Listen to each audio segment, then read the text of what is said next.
Welcome to episode 71. 71. Season 6. 6. Of the Geometric View. Geometric View. You're here because we're all here for the same because. What is it? Check out this video and see your life's purpose. Yeah. So the 2022 Electromagnetic Universe World Expo was amazing. We'll be releasing the episodes weekly on the this link channel. is in the show notes below. The Geometric Let's get into View. the circuit. We greatly appreciate your support. The best way to donate to us is on PayPal. Just send money directly to goldenscaling@gmail.com. Thank you very much. Off on these trains and hoping somebody out west would take them in as part of their labor for their farm or for their thing, for whatever business or whatever they're doing. I don't know. It just, all of it seems very, to me, it points to a reset occurred. But anyway, you correlate the World's Fairs, the baby incubators, the orphan trains, and then the insane asylums that followed over, which is quite obvious that they weren't built. The insane asylums across the world, the United States at least, just were simply not built for housing of insane people. That makes no sense when, it just doesn't. I'm sorry. But then you look at the list of reasonings why an individual may or may not be put into an insane asylum back in the 1800s. It goes to something as simple as using foul language or not going along with the normal understanding of the political temperature at the time, or even just having irregular menstrual cycles as a female would wind you up inside of an insane asylum. And so you correlate all three of those together, I think was my question was, is there a correlation between all three or maybe four of those items? Sounds like to me, there was more than a coincidental correlation. It sounds like you might be talking to Mike Ferreira. Have you heard of Mike Ferreira?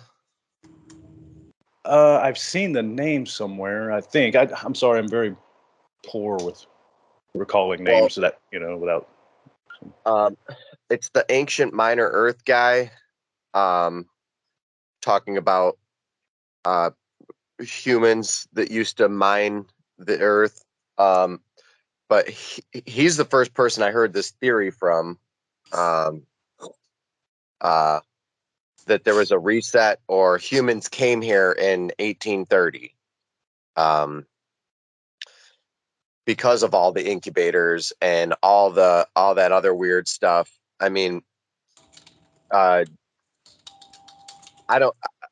don't see anything mysterious at all with the incubators.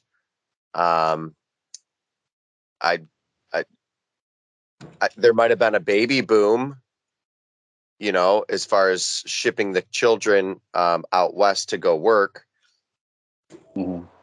I hear you. Just to retort on the baby boom, because that's always been a very strong concept in my mind as well. Is okay, it was just a major baby boom, but if we were also at the same time, if you look at the pictures of individuals going to beaches, just something as simple as going to the beach, they didn't know what a beach was. They didn't carry towels. They didn't have any kind of refreshments out there. They were fully clothed most of the time. So didn't even understand what a beach was. And so then, but we were told that because they were dressed this way and it was because of, what was the word? The Christian faith or the religious aspects of conservatism meant that's why they wouldn't go do that. They wouldn't dress in bikinis and wear bikinis. They would go fully clothed, and men in full suits would go to the beach. Bikinis hadn't even been invented then.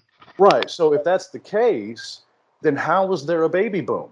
Because a baby boom would equate to having promiscuity taking place, or individuals having sex all the time. And so I guess one's just not matching up to the other, I think, is what I'm suggesting. I think. Well, I suppose there wasn't adequate contraception, I suppose, and so any unwanted kids would probably go to the church or something like that, and they'd ship them off somewhere out to another church out west, I suppose. Yeah, I guess they just didn't have TV to watch, and Now, don't forget there was a lot of what goes on today young kids getting it on. The girl gets pregnant. The family didn't want the child around, so it's an orphan now. Yeah, and there I was mean, there's a lot of that. When I mentioned Mark earlier, he's a dumpster baby, but from the res. That's how it happens. So what are you suggesting happened during this time? I mean, there could have been a lot of messed up things happening in the Catholic Church, where nuns were getting pregnant and all these extra babies from wrong people or people doing nefarious deeds to ladies and children in the church, and then the family hides the pregnancy, then they give the baby to the church, so the church would just be shipping out all of these babies. I just don't know what anybody's getting at here. I've had a deep conversation with Mike Ferreira about all of this, and he thinks that humans showed up on Earth at 1850, 1830. And there was and everything was already built in the United States. There's a lot of evidence for that. The railroads. I have to say, No. yes, there is. The railroads, the roads, not the roads, but the roads themselves, and then the Capitol buildings and the domes, and and the things of this nature. There's evidence for all of that. There might be evidence, but it doesn't make it high quality evidence. So what is everybody getting at with these incubators and the babies? Oh, I'm sorry. I was just kind of seeing if anybody had ever had a conversation about it or confirmed for together. No, that's a new one. Well, you've got to remember that England's population doubled from memory 1830 to 1860, and that came about primarily due to the advent of the railroad, which meant they could now get fresh food to the people, so the food quality became a lot better quality. And and yes, you also got to remember back then too, when you talk about females, they might have wore outside clothes, but as far as I know, they didn't wear knickers, and none of them liked being out on their own, especially when dusk came, because they were just there for the pickings. So it's quite possible you did have a lot of young kids being born that weren't, I suppose, wanted. So, and like Buddy and that said, the church would take them over and then organise someone to take them in. Yeah, child slavery and child sex slavery and sex slavery in general is not new. It's always been around. So we might have tried to act like and looked like we were better people back then. Sure, there might have been a lot more morals going around, but that stuff still existed. And as far as the swimmers that are on the beaches, men could not show their nip until about 100 years ago. Men had to free the nipple. We used to have to hide our tits, and therefore we would have full body suits. We would hide our nipples and wear as much clothing over our skin as possible because of Bible verses. They tell you not to expose your skin. So I don't find anything weird about anything so far, except maybe some of the railroads and some of the I don't even find that the doors being huge weird in any big buildings. Mike Ferrer was trying to point out when we were having a conversation with him, he's like, look at these buildings. The doors are huge. Nobody has doors that big. There must have been giants. Look at the windows. The windows are huge. No, look at any train station. That's the exact same identical thing we've been building forever. Look at any palace. The doors are like 50 feet high. If you want to make something big and you got money, you make it big. Go big or go home. Correct. I agree. There's a lot of evidence That's a key for lots of stuff line of before evidence. 1850. That's a key line of evidence against the giant theory, is that only a few places did they make really huge doors like that, and it always correlated with. And they never come from the same period, and it usually correlates with a culture that's trying to show off. Well, giants, in my view, they're only 7 to 9 feet tall. That's it, max. That's the giants that have been spoke about. Maybe 10 feet, but that's it. Well, they're not. I can tell you definitively, they're not giant miners. But what's interesting is his presentation. He did so well at the conference, sticking to most of the facts, and that was nice. I don't know what it's going to take to tweak his brain the rest of the way, but I was just happy he stayed on point, which was the electrogeology, and I at least found hope in that. There's a lot of places to get confused in all of this, and this is how the flat earthers came about and threw this idea over and blindsided the masses with it, with ideas like this that where there's not evidence, there's minimal evidence for it, and then there's just people telling you that they think this, and then this is how lies and ideas and crazy theories start, like ancient aliens, just because there's no evidence, there's little evidence to disprove it. They just run with it. Yeah, look at the center of each galaxy. It's circular. Look at a sun. Look at a planet. It's all circular. It's all global. It's all marbles. Z pinches, I don't think I've ever made something flat. Well, there's the accretion disks, but if you look around, all the bodies in the heavens are spheres. Why would we be flat and everything else spherical? Well, That's then a good there's question. But that still is conflating.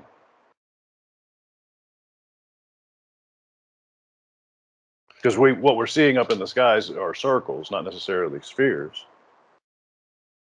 Well, we they're have not rock art. circles at all. They're We have spheres. rock art evidence that they understood they were spheres.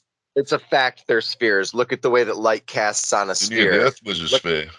If you're an artist, you can see how light casts on a sphere, and you can see that artists painted the heavens as spheres before, because you can tell that it's a sphere. Light doesn't cast on a circle like that. I mean, I thought all this was Right, settled right. with Galileo and, them boys about 1400 AD, never mind bloody flat Earth. It knocked me sick. It's just I think it's a crap. very, very good indication of the United States education system, is what I would say. Because either one or two things. Either individuals just don't even know about the ground they're standing on, or have been completely disingenuously informed. And then there's the two. hyper conspiracists. And that's where that comes from. The flat earth comes from the hyper conspiracists, and many other things come from these guys that I think so. I think believe, it's also not understanding the concept of don't believe a word the government says, don't believe a word NASA says. Oh, I mean, But they're confused.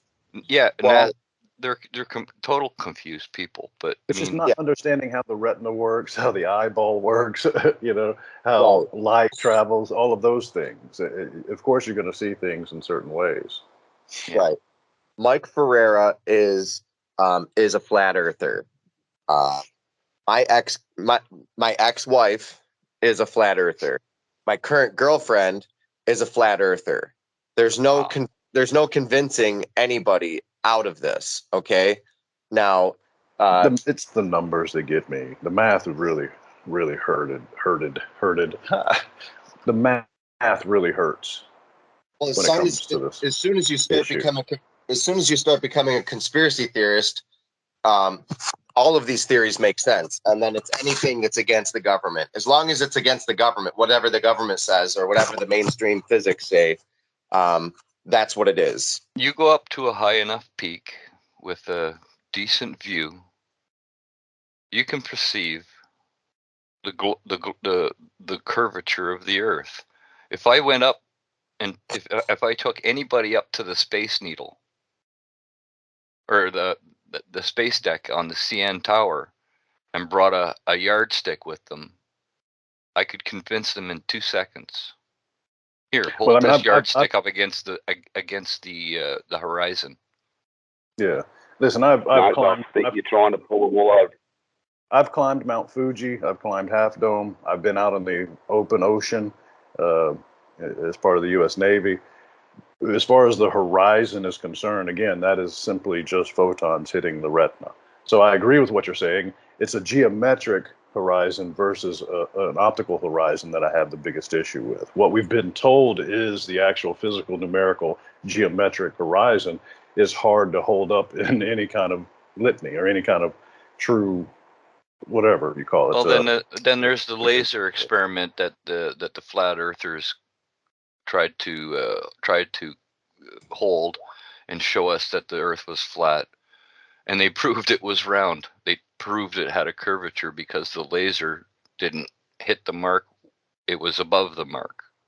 So, I don't know which one you're talking about, and I don't want again. I don't want to really kind of just wade the conversation going down a road of just everybody sitting there talking about flat Earth, because God knows that's. Yeah, exactly. So I'm sorry. So I don't want to do that. But at the same time, again, any experiment that has or hasn't been done, okay, I agree. I agree. I don't know what to say. It all, to me, it comes down to just humans understanding. Anytime you try to visually see something with retinas and photons, and I mean, we're going to see things a certain way. It's just how it is. And then there's shadows. The Greeks. What was the Greek fellow's name who? Ptolemy, I think, or whatever. Yeah, Ptolemy. I don't know. I'm not. No, I don't think it's Ptolemy. I don't think it was Ptolemy.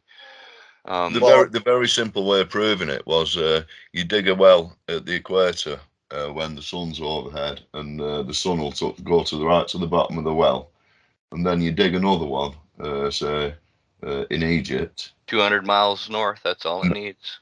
Yeah, and it won't.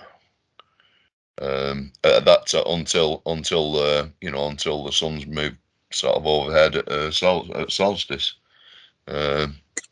So that's a simple way of testing if the Earth is flat or not, and that was done. That was done by the ancient Greeks. No, it was the stick that was used. It was a pole that was used. Well, I heard it was done with a well as well, so that's fairly definitive. So I'm sure you could do it with both techniques, But yeah, that's the well one proves the flat Earth, though. The stick proves the Pause 1 second, guys. Buddy, are you aware that the Lori's premiere is set for October 10th? Yeah. Okay. Because it's coming up as the next upcoming, as far as like what's actually showing up in my YouTube feed. Me and too. That's weird. Yeah, me too. YouTube obviously hasn't fixed that algorithm. Everything that I load up shows up as next, even if I push it up as December. So that's so weird. So what is actually next? I have no idea.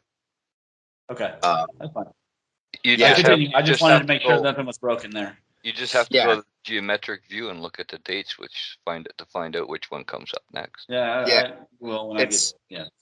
It sucks having to look at it, but you have to scroll because they didn't organize it. They should have organized it in chronological order, but they organized it in upload order.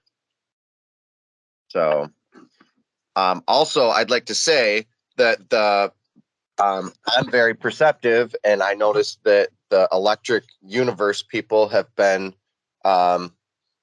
infiltrated with flat earthers, and it seems like a CIA operation or an FBI operation. And there's probably incels that we've all been dealing with. One of them would be Chris Monk Sally. He's working with like 5 people that I know in the electric universe right now, and he was the biggest proponent of the flat earthers. So what is he doing to us? What is he doing? Okay, and then the next one's Mike Ferreira. Now they're discrediting good science. Yeah. They're taking us and using us as a mop or a washcloth for their fucking their disinformation campaign. That's right. So I know like at least 5 people that are working with Chris Monticelli. Fractal Woman. There was 2 people at our conference that were working with him. I was working with him before, and then I found out some shit, and we don't work together anymore. And he was working with Terence Howard, and I went through some shit with all that. And Terence Howard, the actor. Yeah, we were all working direct. I was working with him for 3 years straight, and was there bad blood between the two now, or is it still on good terms? I don't want to be around those silly theories and wrong statements. Right. Like it's sort of two times Orwellian 2. stuff. But instead of 2 + 2 = 5, it's like 1 + 1 = 3, that kind of thing.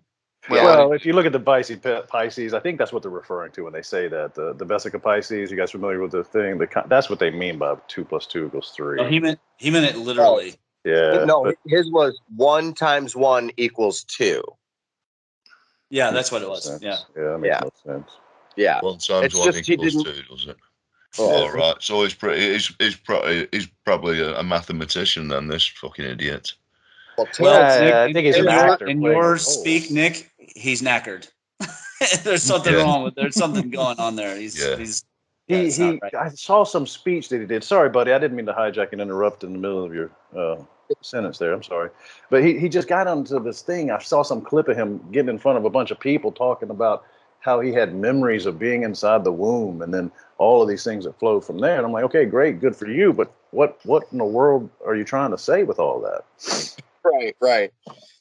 As far as I know, he was on the Electric View for one show, I think, or a little bit, and he left all of that because nobody believed that he had figured it out, because he'd been saying that he figured it out. He knows the key. He's got the key to everything, and nobody was understanding what he was saying. So I would think that he just got frustrated and left. From what I understand, that's how I understand what happened. Yeah, there was a lot of things that happened, and Terence just so happened to conveniently be there, right when I was going to the museum as well, and scheduled to do a presentation and everything else. Almost like these people are set up around people to dissuade them or to push them towards other theories. Like, I met Terence before. I have to needle patience, but when I come back, I want to go in a different direction with the same idea. So hopefully you guys are still talking about when I get back from needling these patients. But keep going. I'll be back. I met Terence before everybody thought he went crazy. And some people probably thought that it was a combination of him studying my work or whatever happened to us two made him go crazy. Because I was talking with him for a good 2.5 years, 3 years before he stepped up on the Hollywood red carpet and said that he's quitting acting and just going into geometry and teaching geometry full time. And I don't know. It seems like some of these actors are positioned in certain places conveniently. Exactly. Conveniently, he happened to be there. And conveniently, he happens to become my best friend and call me his 432, which is love. And then invite me and my daughter out to his house. And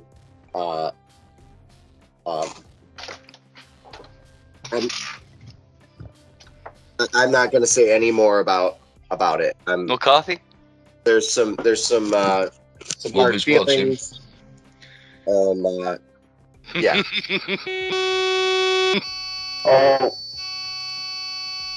All I'll say, buddy.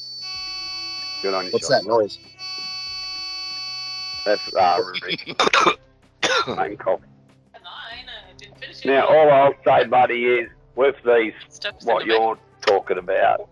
Love you. Who's the money? Where's the money trail?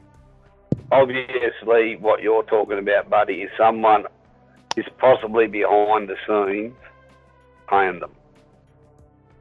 You know? That's right. That's and right. that could be as far as a university, and that could be a university doing that. Let me give you a little example of Michigan. Hi, I live in Michigan. One of my very close, my girlfriend's relatives was involved in the Let's Shoot Gretchen Whitmer campaign, and they did they were part of it. There was, out of 18 people in the plot to shoot Gretchen Whitmer, 16 of them were FBI. The whole entire trial happened, and it was declared that that everybody was innocent, and they were set up. Well, all the other two people were innocent, and they were set up by the FBI. So if there's 16 FBI agents in just one tiny little operation in Michigan to try to cause people to do malevolence against the government or whatever, who's to say that there's not 3 or 5 flat earthers or FBI agents here on the call right now? You know, I mean, the problem is there's huge secret things that they're trying to get people to do all the time, and us, the FBI, CIA, alphabet agencies, they're fucking filling our groups with people to try to make people think certain ways. It's controlled thinking. They want us to think certain ways. So there could easily be 5 of us in the electric universe that are getting paid by the government. It's not me because I'm Canadian. what would be the motivation there, buddy, if you don't mind me asking? Well, one reason is because they like to keep all this myth and mirage going, so they can control all the technology and implement 5G without anyone knowing what it does, Confusion and what they want to do with it. Yeah, if they can control systems. If they can confuse, the more ways they can confuse, they can control. The more ways. Right. Yep. So the more confused we are, divide and conquer. Yep. That's right. And then there's everyone's part of a massive surveillance system. There's money at the root of it all, and someone sat there skimming it all off. So that's the way it seems to work, or the way they seem to want it to work. But yeah, I'd agree. I'd agree that this infiltration will happen, but it's easy to identify these people because they come out with shit flat Earth theories for a start. So when they start doing that, as far as I'm concerned, either they've got a very closed mind where they're conceptually inadequate, or they're working as part of a dumbed down agenda. I've run into a lot of them. I got myself personally. I've been on Twitter for the longest time trying to twit crap, and the experience that I had was I was completely bombarded with, because I just mentioned the concept of flat Earth, and I'm trying to push not the flat Earth, but just, hey guys, we need to look at this from a different perspective because I don't think it's as simple as what we've been told. And through that process, you end up with a lot of both flat earthers and very adamant NASA proponents. And I'm not saying that NASA's completely all wrong. I'm saying that there are a lot of things that just are not adding up on a lot of fronts, and we need truth and explanations. NASA's data is thumbs up. The data is good. Their interpretation of the data is wrong. That's it.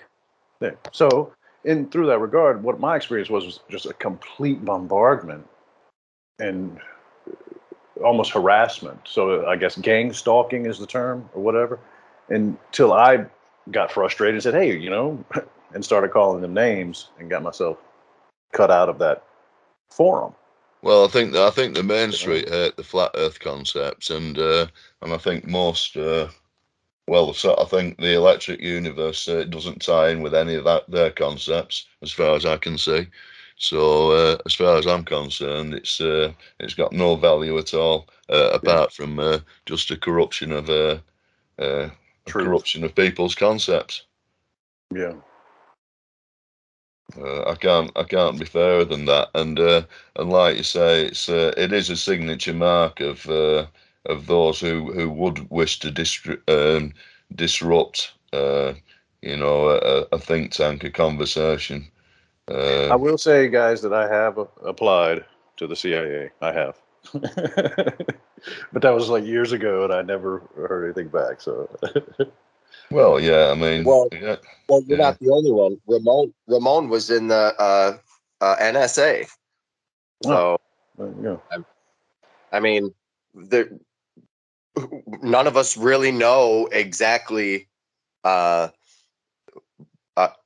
any of the secret operations that are going on. So, none of us know them, do we? Right, it's all conjecture, and we all can sit here all day long and pontificate as if we do, but the reality I think we're all very much truly faced with is, I just disregard all of that stuff. I don't even pay attention to it because it doesn't matter. The only thing that really matters is the universe is electric, and the message of that needs to get out. Like, it's got to come out.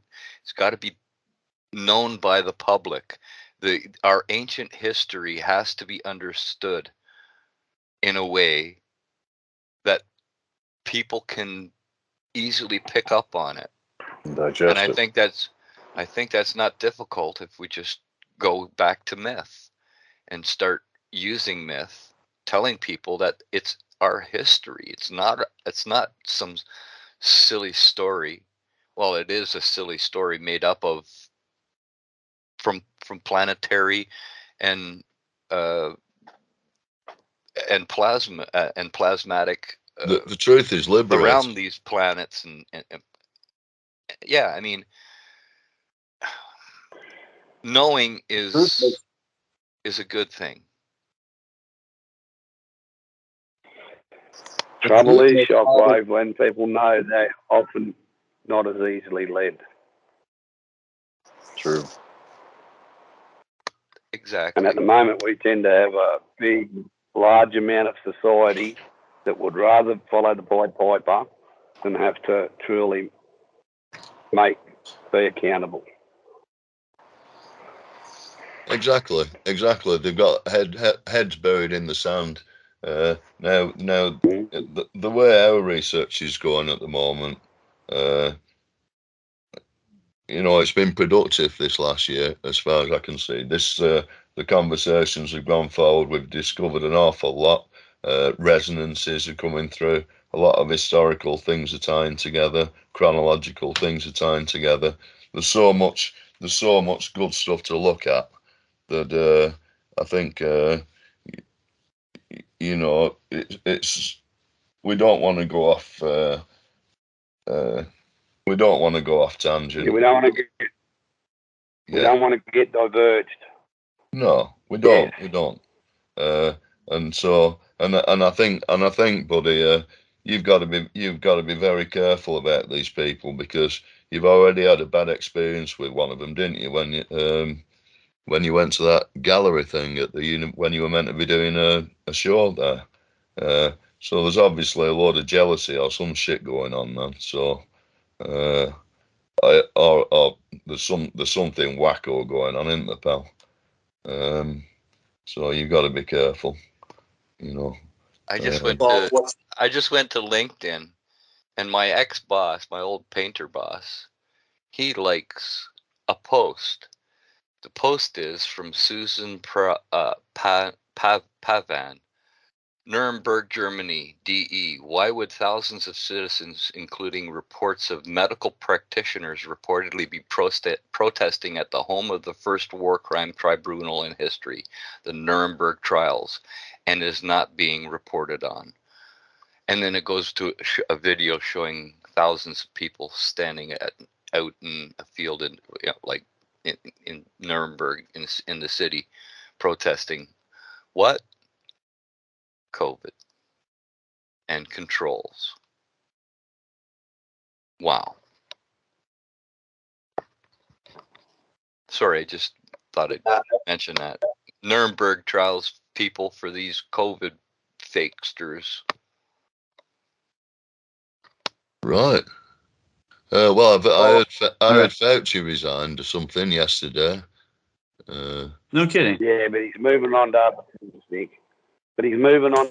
things, Nick. Nick. Yeah, he'll get a good He's book not deal or done. two out of it. Sorry. They'll launder money his way for years to come. He's 80 odd. Yeah, he's done very well. So who's Yeah, well, actually they had John Bolton.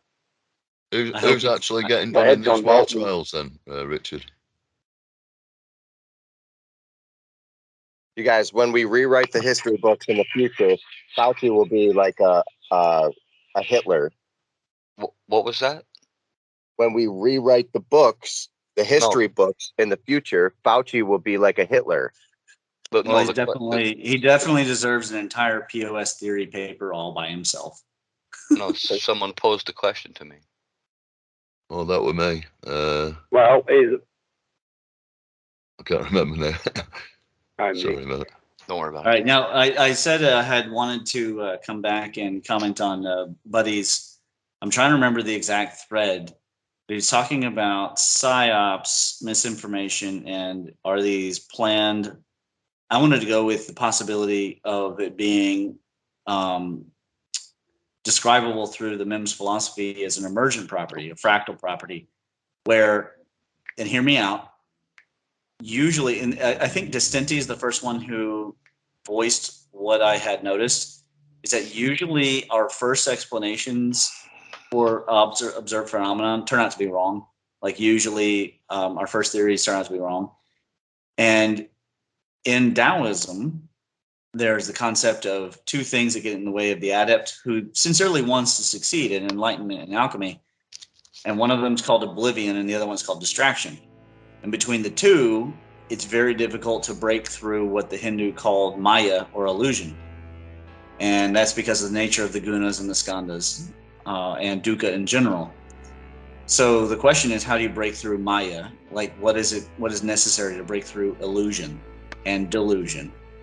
And I think that we underestimate the amount of energy it actually takes to get through to a truth, even with experimentation. So frequently, a lot of experiments are done, and the very first results that come out are so exciting and so enticing that often the experiment's not repeated, which is why I did my electric fields experiment 3 different ways with 3 different sets of controls.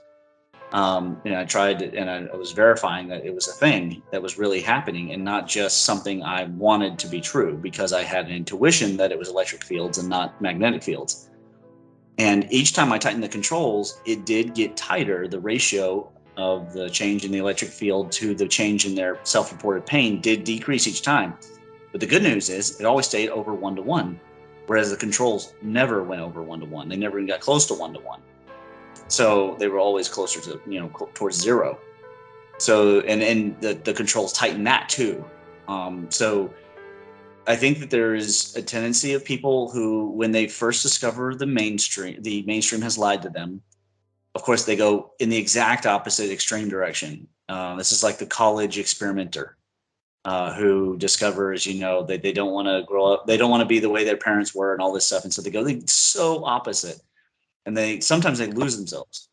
And then the answers that they find, often it's very difficult to unseat those answers. And there's biological psychiatry that has to do with neurochemistry assigned to this kind of stuff, where you can understand people's confirmation biases on a neurochemical level. And it's difficult for them to stop believing in something that they first learned as an alternative to the thing that shocked them. And they were, so for example, the giant trees, once they understand that the Devil's Tower is definitely not a volcano, well, they grasp at the first thing that they find. And the first thing that they find in terms of the alt stream, there's not a lot of work. There's just us with our electrogeology and then the giant tree people. Well, if you've already studied a bunch of giants and you're like predisposed, but they never stop and think like, are these giants and those trees even scaled together? Like, is there a logic consistency between them? Of course there isn't. If that was a giant tree, it would be way bigger than the giant human in relation to how trees and we are today. And so that logic consistency doesn't continue, because once they become satisfied, the itch has been scratched, and then the so-called knowledge now seats deeply into their conscious, starts bleeding down to their subconscious, and from there it becomes difficult to unseat. That's my personal theory as to what's happening on a medical psychological basis. Memsically, I think that there may be a function, a mathematical, geometrical, even economic, ethereal function of illusion, delusion, and the grand distractification of everything. The oblivion that the Taoists were talking about, something that keeps us from, and some people think that's like a barrier to keep us in the simulation, and some people think it's just the fuzziness of the simulation. Added noise to a system. Adding noise to the system. Yeah, add overloaded with noise. But I heard, either way, it does feel like a control mechanism. And that's an interesting thing. I don't know if it has an actual memsical function. Like, does it improve our ability to overlook the terrifying aspects of nature and our human nature so that we can continue to live without, killing ourselves or getting involved in genocides or whatever? Because who wants to think about the Holocaust all the time, Well, they want you to work and in your leisure time watch Coronation Street or something like that, or a bit of sport, and that's about it. Did anybody hear that Anne Hirsch or Hash? She was working on a documentary about sex slavery.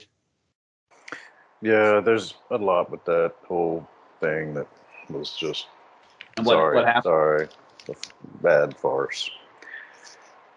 Well, what happened to the documentary? Yeah. They're going to go forward with it, but yeah, she was working on I think it's a Girl in Room 13 or something like that's the name of it. Yep. Yeah. And what happened? But she was supposedly, quote unquote, killed. But there's video released.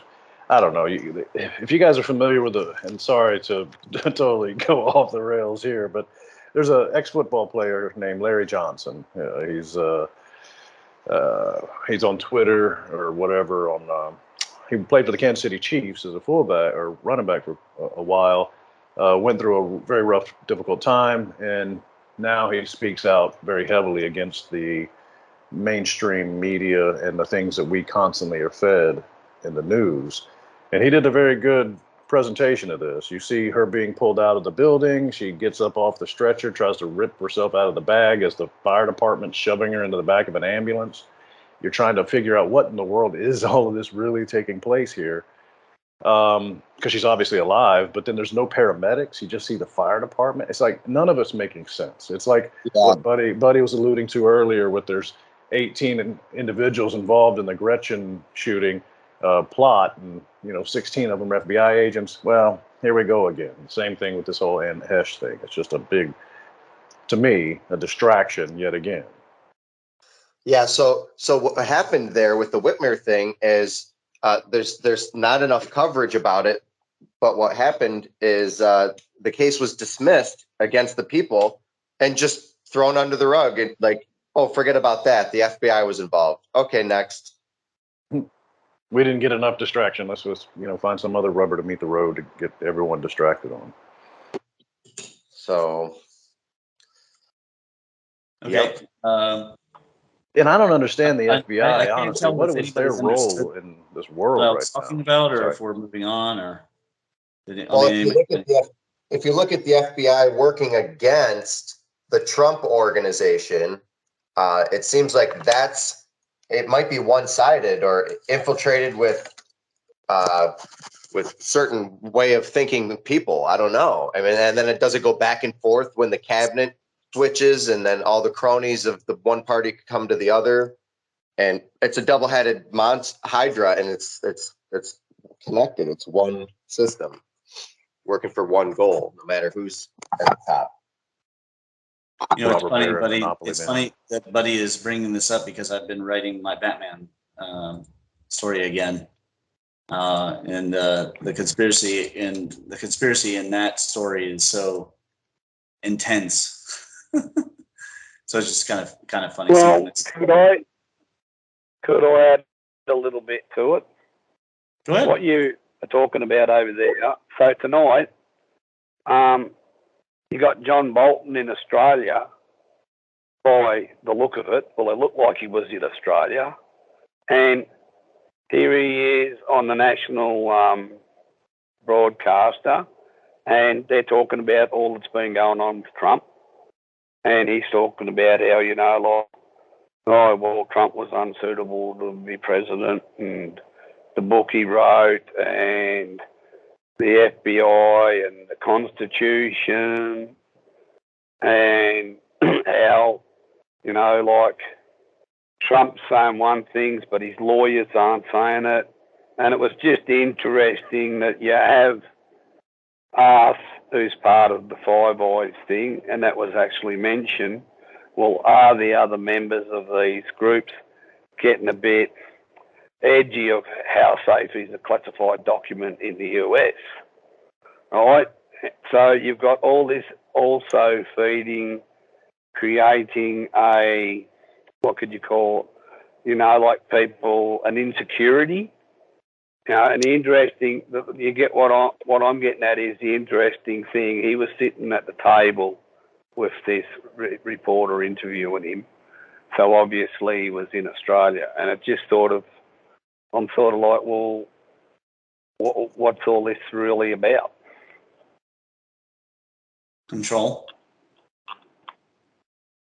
We're talking John Bolton, the dude with the mustache guy? Yeah, the neocon. Yes, we're talking John Bolton, the dude with the mustache, who was Trump's secretary of. He was early in the piece. He was very high up the tree. I think the so FBI's role. Sorry, go ahead, buddy. My bad. I think the FBI's role in all of this is to control both sides. It's a mechanism to control both sides. And all the other alphabet companies, and think about it. If the 18 of the people in the Whitmer thing, or whatever, 16, even if my numbers are off a little bit, it's still just ridiculous. If that many people are in the FBI, and there's so many other intelligence agencies in the world, and all the intelligence agencies are like at war with each other, or sort of working with each other, then think about how many other things are going on with other intelligence agencies controlling things at the bit, Well, it's almost like it's almost like if all these false flag events were controlled by different intelligence agencies, and they're just trying to brag like, oh yeah, that, like, oh, Mossad did that, or FBI did that, or what really happened in Uvalde, who wants to step up and take responsibility for that? Is that a new act of terrorism? Like, and certain gangs can take responsibility for it, or intelligence agencies? And is it the energy behind the confusion and the distraction? Is that what they bank on? Yeah, that's part of asymmetric.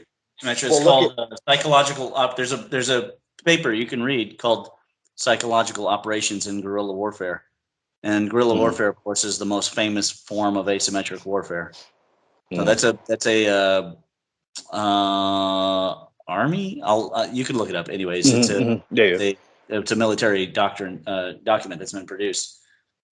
And the control is based on your desires. Whatever you Google, whatever porn you're into, they can see exactly what to put out in front of you to make you desire it, and then control you, either with whatever, if you're gay or whatever you're into.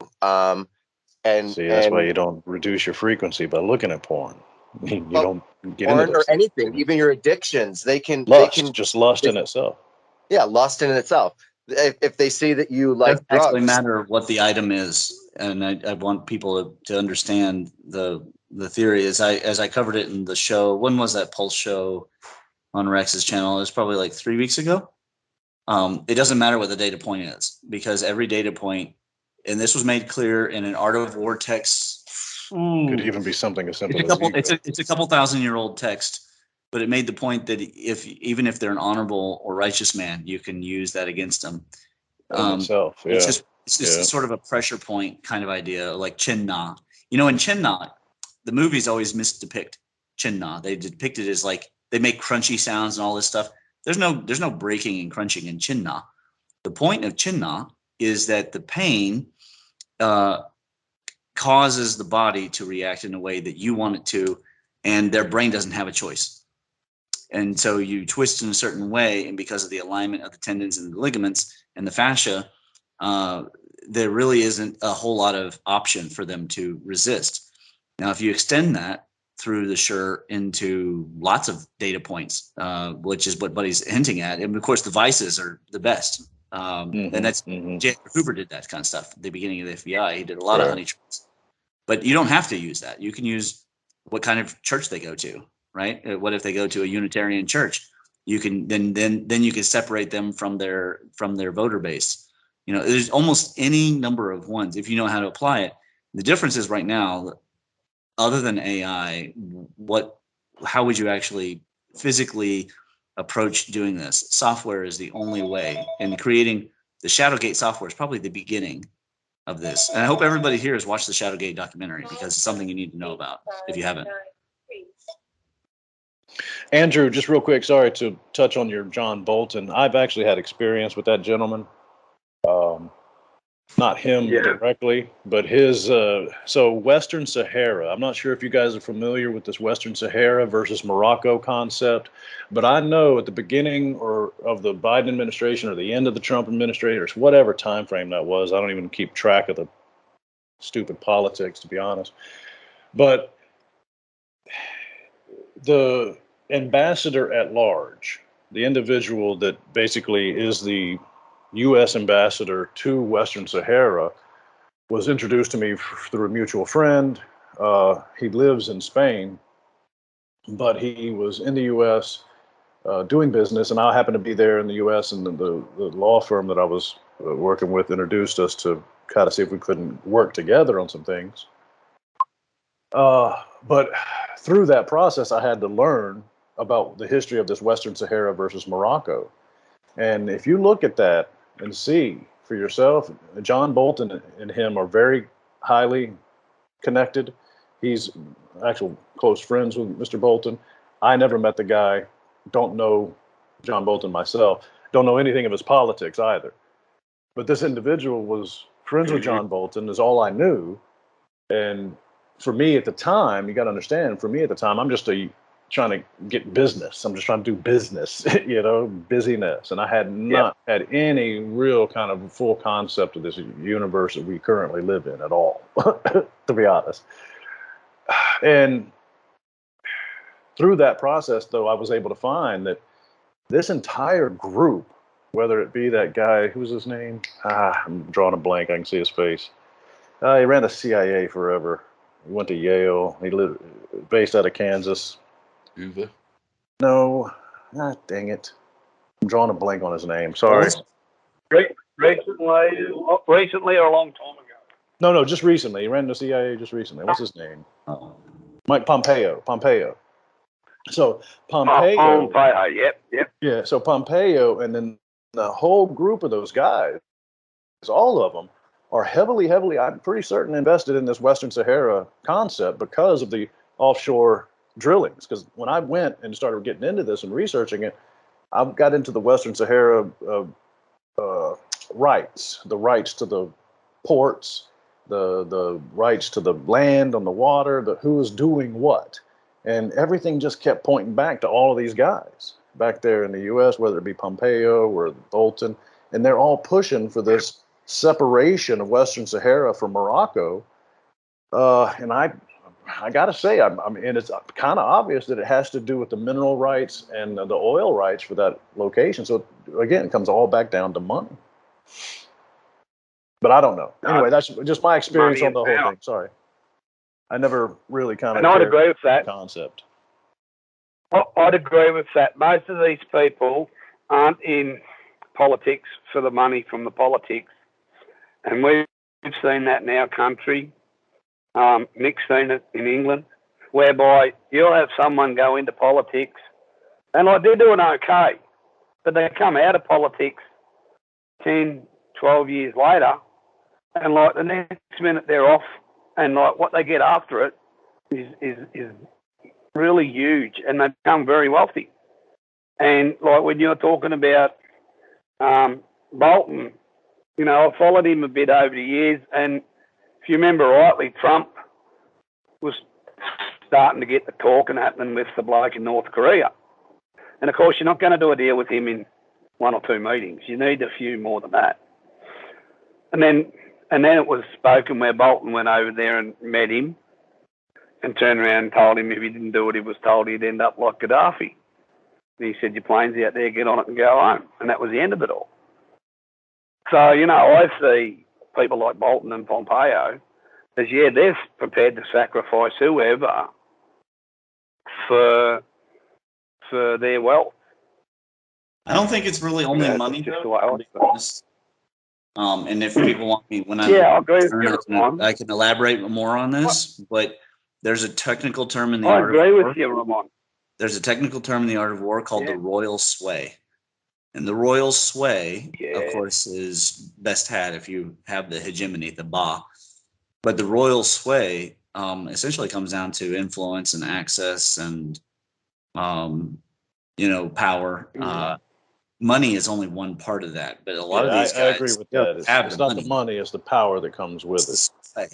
And having the sway, which in most biological terms, if you control the energy that runs life currently, which is not farming, it's oil and rare earth minerals. If you control that, then you control the sway, especially the royal sway. That's right. Which is what the U.S. is fighting to keep, or the Federal Reserve at least is fighting to keep, while other powers that be in the world want to change who has the royal sway. Of course, China wants it for itself, and Russia is willing to help it, which is scary, because that's going to bite them in the butt. But anyways, I'll be right back. But if you want to talk about the royal sway, feel free, or whatever you want to talk about. I'll be back.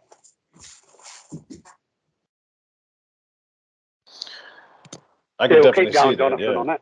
Yeah, no, I could definitely see that being the case. I mean, at the end of the day, politics are just what they are.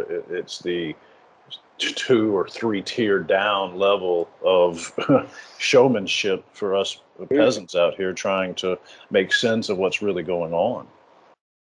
And then the thing is, they're doing it in our name, aren't they? You know, these nefarious decisions that these businessmen are going around setting up these deals, using taxpayers' money half the time.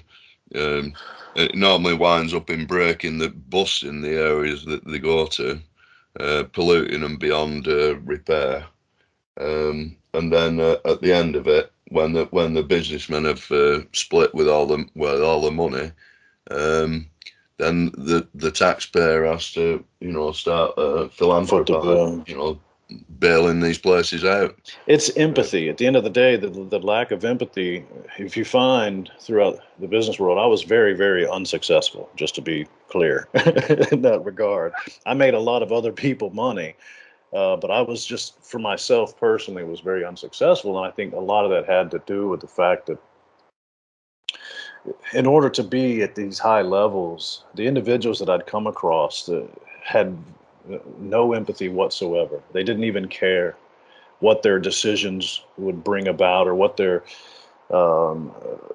ultimately, even if they just something as simple as setting up a process inside of a company, I would make it clear, hey guys, that process is going to eliminate these 15 positions arbitrarily for no reason. You don't have to do that. And just for the sake of them having the ability to the control to set that process up and say, no, this is how I want to do it because I'm the boss, or today, was more important than these 15 individuals' jobs. I guess so. I guess that's what mechanization does ultimately. Yeah. But hopefully, I mean, it was what because the one of the firms I worked with was I worked for about 6-7 years was Battelle Memorial Institute, and they run and they are the managing firm for the national laboratories in the United States, or at least 3 or 4 of them. So if you're a manager of a national laboratory in the U.S., then you ultimately are an employee of Battelle. And that's where the barcode started. That's where the CD-ROM started. That's where the Xerox copy machine started. That's where these hot boxes for the pizza delivery boxes started. I mean, there's so many inventions came from Battelle initially that you have to kind of ask yourself, what is really going on there? Well, I don't know. It's just, for me, my final straw with them was, like I said, the individual I was working with on the project, I had, I don't know, let's say 50 staff members round and about. And, they just write their names on a board and just started lining them off. Like, I'm like, hey, man, he's got his daughter in college. I mean, these are guys that I was working with out in the different locations. And just to have them just arbitrarily wiping people's name off the board and eliminating their positions and their jobs for the sake of something that I made very clear, guys, we could save these positions if you just readjusted how you do these 4 things over here. And I provided a plan and a step forward on how to do that. And instead of just simply readjusting their way of doing business as executives, they would eliminate these positions. And that was my last, sorry, I went on a tangent there, but that was my last dealings with that firm. I went back and resigned within the next few months. But your problem, Jonathan, was you'd been in the Navy, and that the person next door to you is very important, and you can't allow them necessarily to be wasted because the whole thing falls to bits, where they don't understand that. All they look at is basically their own ego. And the thing I found over the years was people that are in those positions doing what you said, the day it happens to them, they cry the most. They are the worst. Why? And that's what I always noticed about these people that lack empathy. The day it happens to them, do they suck up? Well, another thing. You and I. Sorry, Andy. Go, Nick. No, go, Andy. Well, I was. Oh shit! I've interrupted you and then lost my track where I was now. Sorry, Andy. But all I was going to say, Jonathan, was when I listened to that the other night, I think the different things you've been involved in, you're a man of pretty, you have a lot of ideas and you actually get a lot of it executed, and then something else comes along, and which happens so often in our lives. Yeah. And distracts them and pulls them away. Yeah, well, Yep, so. It's that universe handing you your big old cup of humility salad or drink, a big old plate of humility salad. It all comes back to the electric universe. Hey, it really does. It just, everything's cyclical in that regard, I think. For lack of better words, what goes around comes around. Snell effect. Yeah, the things like Nick talks about was the Snell effect, and what are the other ones, Nick? There's a few of them we've come across in there. Where people actually have Well, they Well, the Pythagorean comma, that's one of my favourites. There's a couple. Snell effect, Pythagorean comma. There's a lot more synchronicities being found in the planetary movements now as well. Much more evidence of hardly any gravitational effect evident. We're getting to understand where we are in terms of inside the galaxy a lot more, and which way the nearest stars are moving in relation to our star. We're starting to see that everything is resonant, but on a fractal, or even going round to fractal levels. So they're going down to in the microscopic up to the macroscopic is a resonance. The energy, the energy comprises the mass basically, and there's a shift between energy and material, depending on the conditions. There's electricity everywhere. We know that. We know that the ancients and not just the ancients, but 500 years ago, there were people who were fighting to preserve this information under threat from the FBI's and the people of the time, who were the Inquisition, and they wanted to infiltrate any kind of intellectual society, and this is why the Freemasons had to pop up and start talking in these codes. And most of it was just to preserve this knowledge that we're just discovering again now. And you think that all of that was for the sake of control as well? Absolutely. Yeah, absolutely. Of course. The royal and it was control of the markets as well. Yeah. Yeah, Freemasons are... Sorry if yours has any involvement with the Freemasons, or if they're part of a lodge or anything like that. I apologize to you now, but it is not something that I'm interested in being a part of, nor anyone. I've got nothing against it at all. I don't have anything against it. I've had personal experience in my life with my family in the past, and so I would prefer to stay clear. Yeah, I mean, if it's used as a system of enlightenment in the correct way as it was designed originally, yeah, it's great. Yeah, but absolutely. Of course, a lot of these lodges have been sort of corrupted, and different ones set up, and Illuminati sects in the Rothschilds banks and all the rest of it. The only way I want to push back, I'm not going to judge it as a religious system, but I have a copy of their rituals in the 1800s, and it's diluted stuff. I mean, it's what it's called in the Taoism is called aberrated teaching. And yeah, I mean, they wanted to attract the divine right to rule. They wanted the royal sway through attracting the divine right to rule from celestial powers.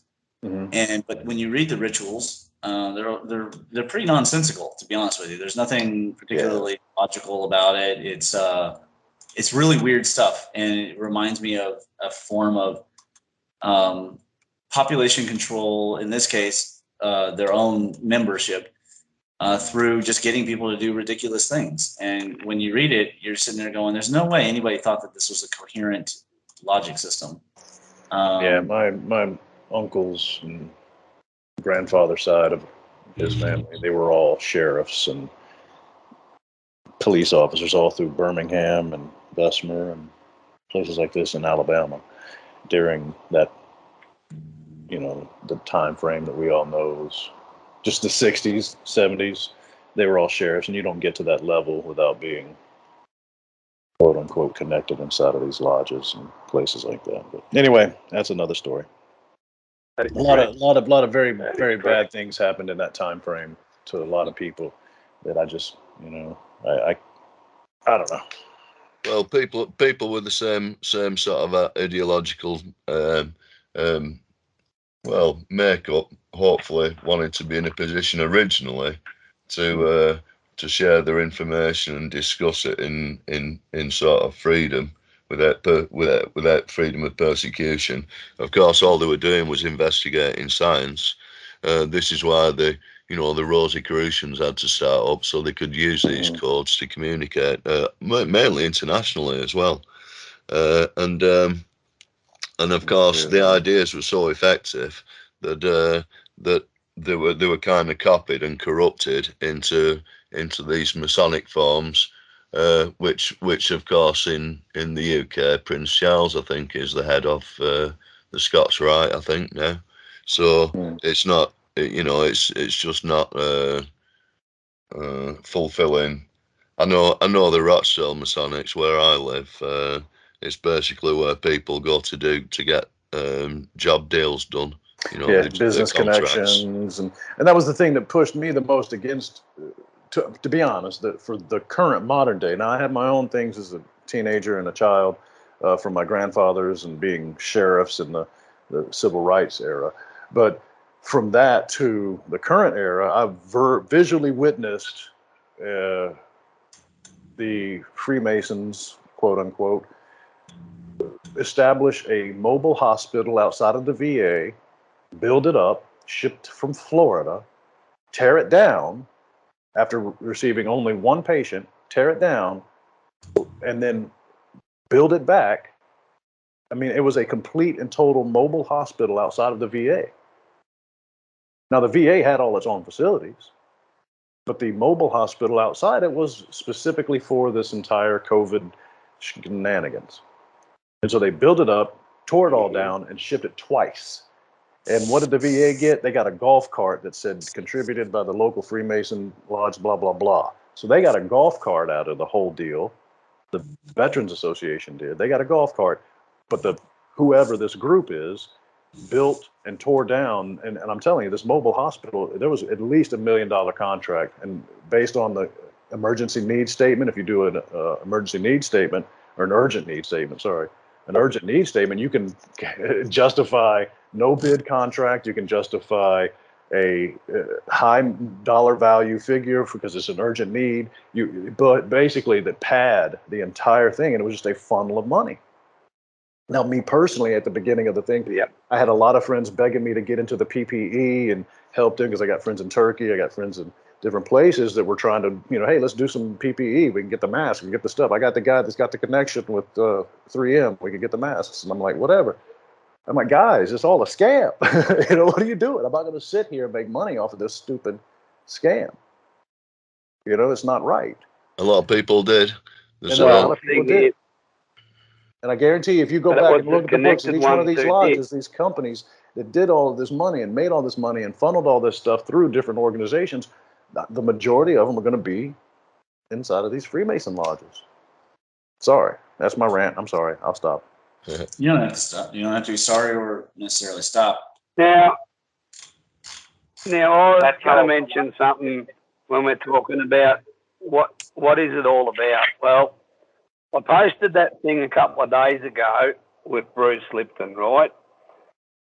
Now, when you listen to that, as he goes through, basically our genetic system, he believes, we could be taught to utilise it for our body to heal itself with our mind and our gut. And I see that one of the big things that the people that we're all talking about don't want is for the people to start discovering that their minds could be trained for that instead of as a young person being trained basically to do what you're told, right? So I think when you're looking at what's going on, it is always about, and as you just said, Jonathan, about relatives of yours who were involved in the other side, I often get the same, like I look at the same with wars. Why would I want to, as a young person, what makes another young person want to kill another mother's son, if you get what I mean? And that's because it's not explained like that to the young people. You know, you go and read stuff of all those bad wars, and what do they always talk about? That the people who are badly wounded while they're dying, what are they saying? They're calling their mother, and that's the way I sort of like look. When you look at the power structures, they've got to avoid, especially young people, understanding that, because they would then kick back and say, we're not doing this.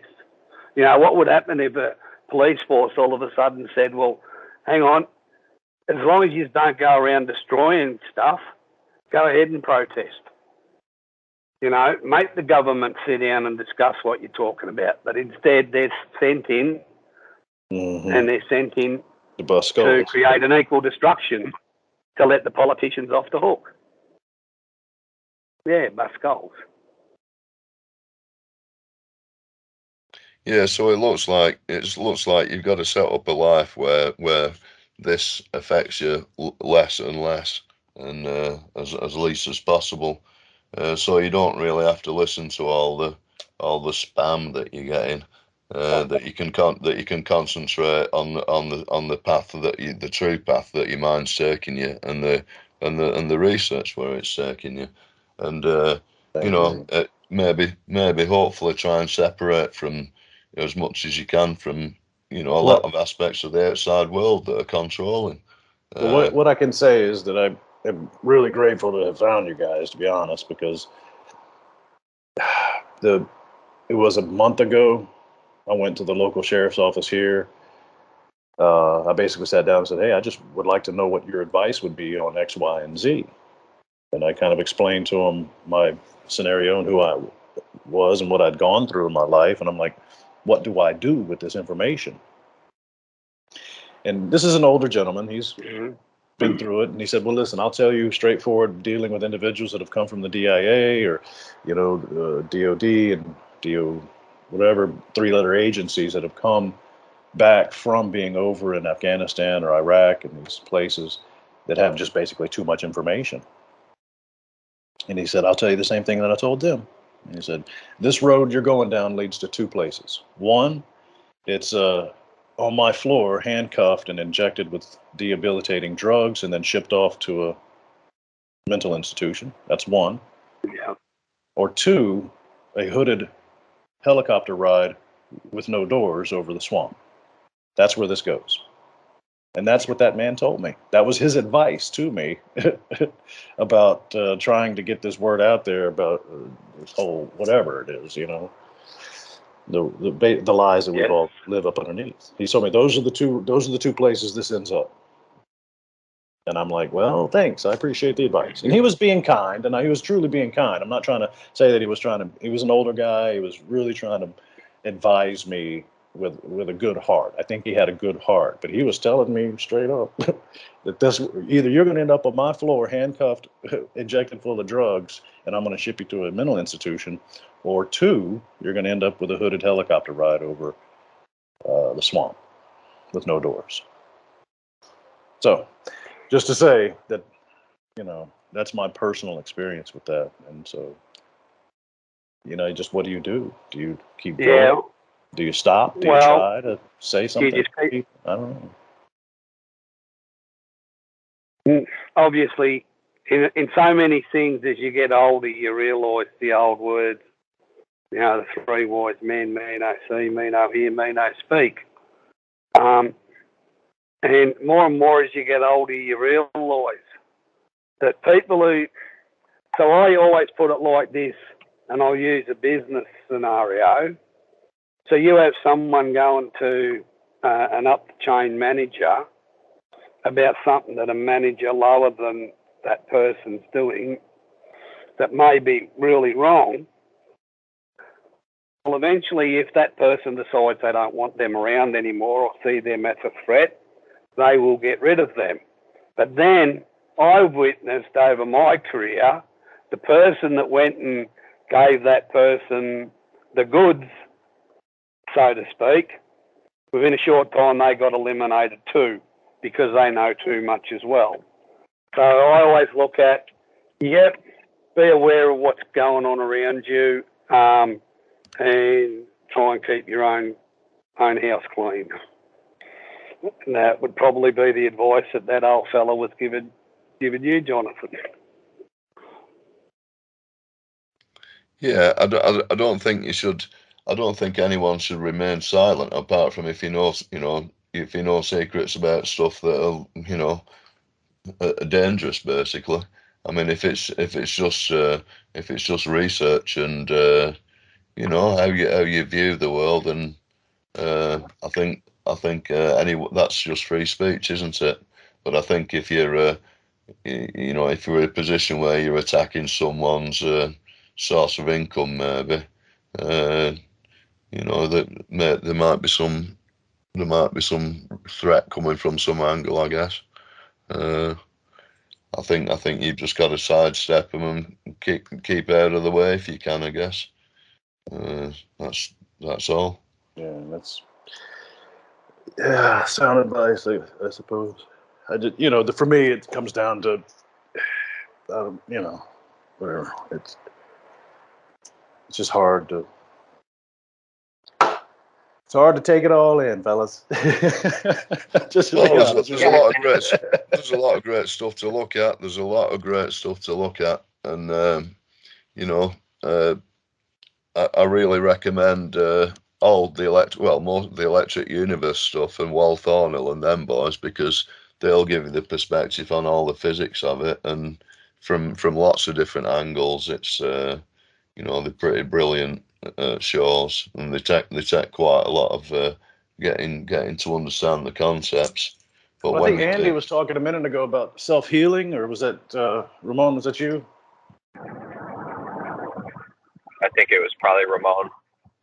So the book that I'm currently reading right now is The Holographic Universe by Thornhill or Talbert, Michael Talbert. Yeah. Right. And honestly, I mean, the placebo effect, I truly believe, is one of the least properly studied effects as far as man is concerned right now. He studied most powerful. Yeah. Yeah. Because that's what gets people into groupthink, mass hysteria, mass form psychosis.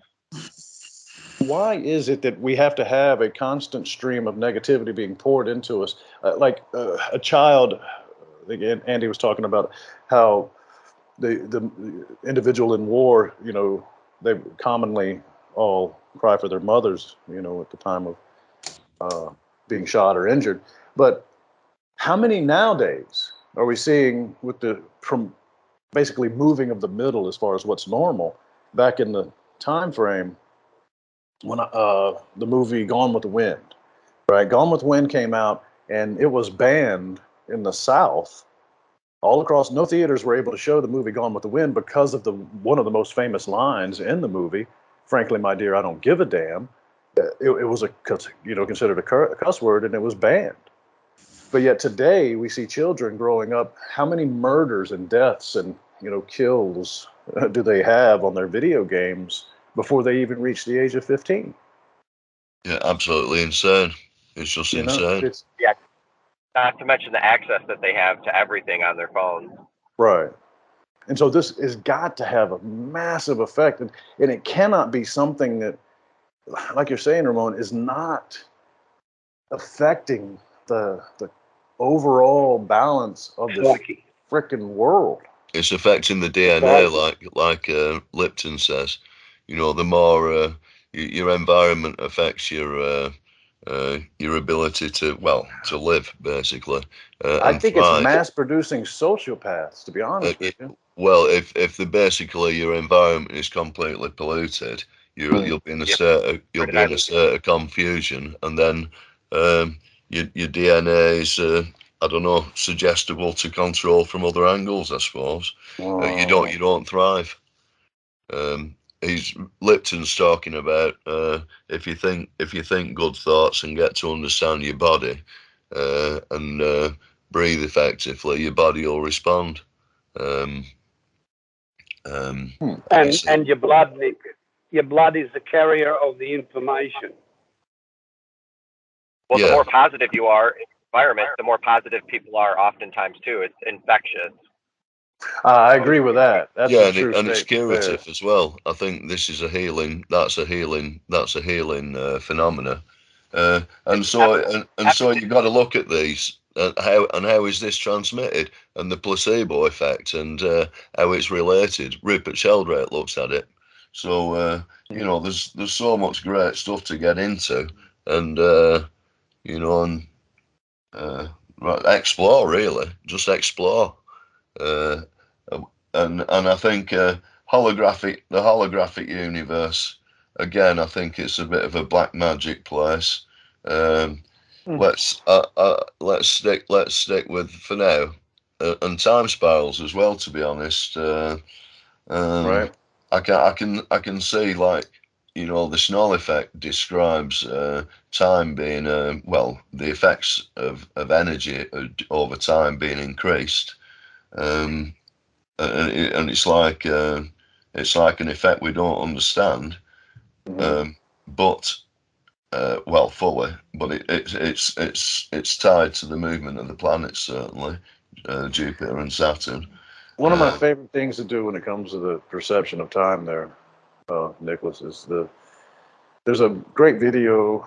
You can have to research it on YouTube, but it's basically the view of a train forward. So, like, you're traveling down a train track, and if you widen that view and open that view up wider, the wider you open it, the slower it appears you're going.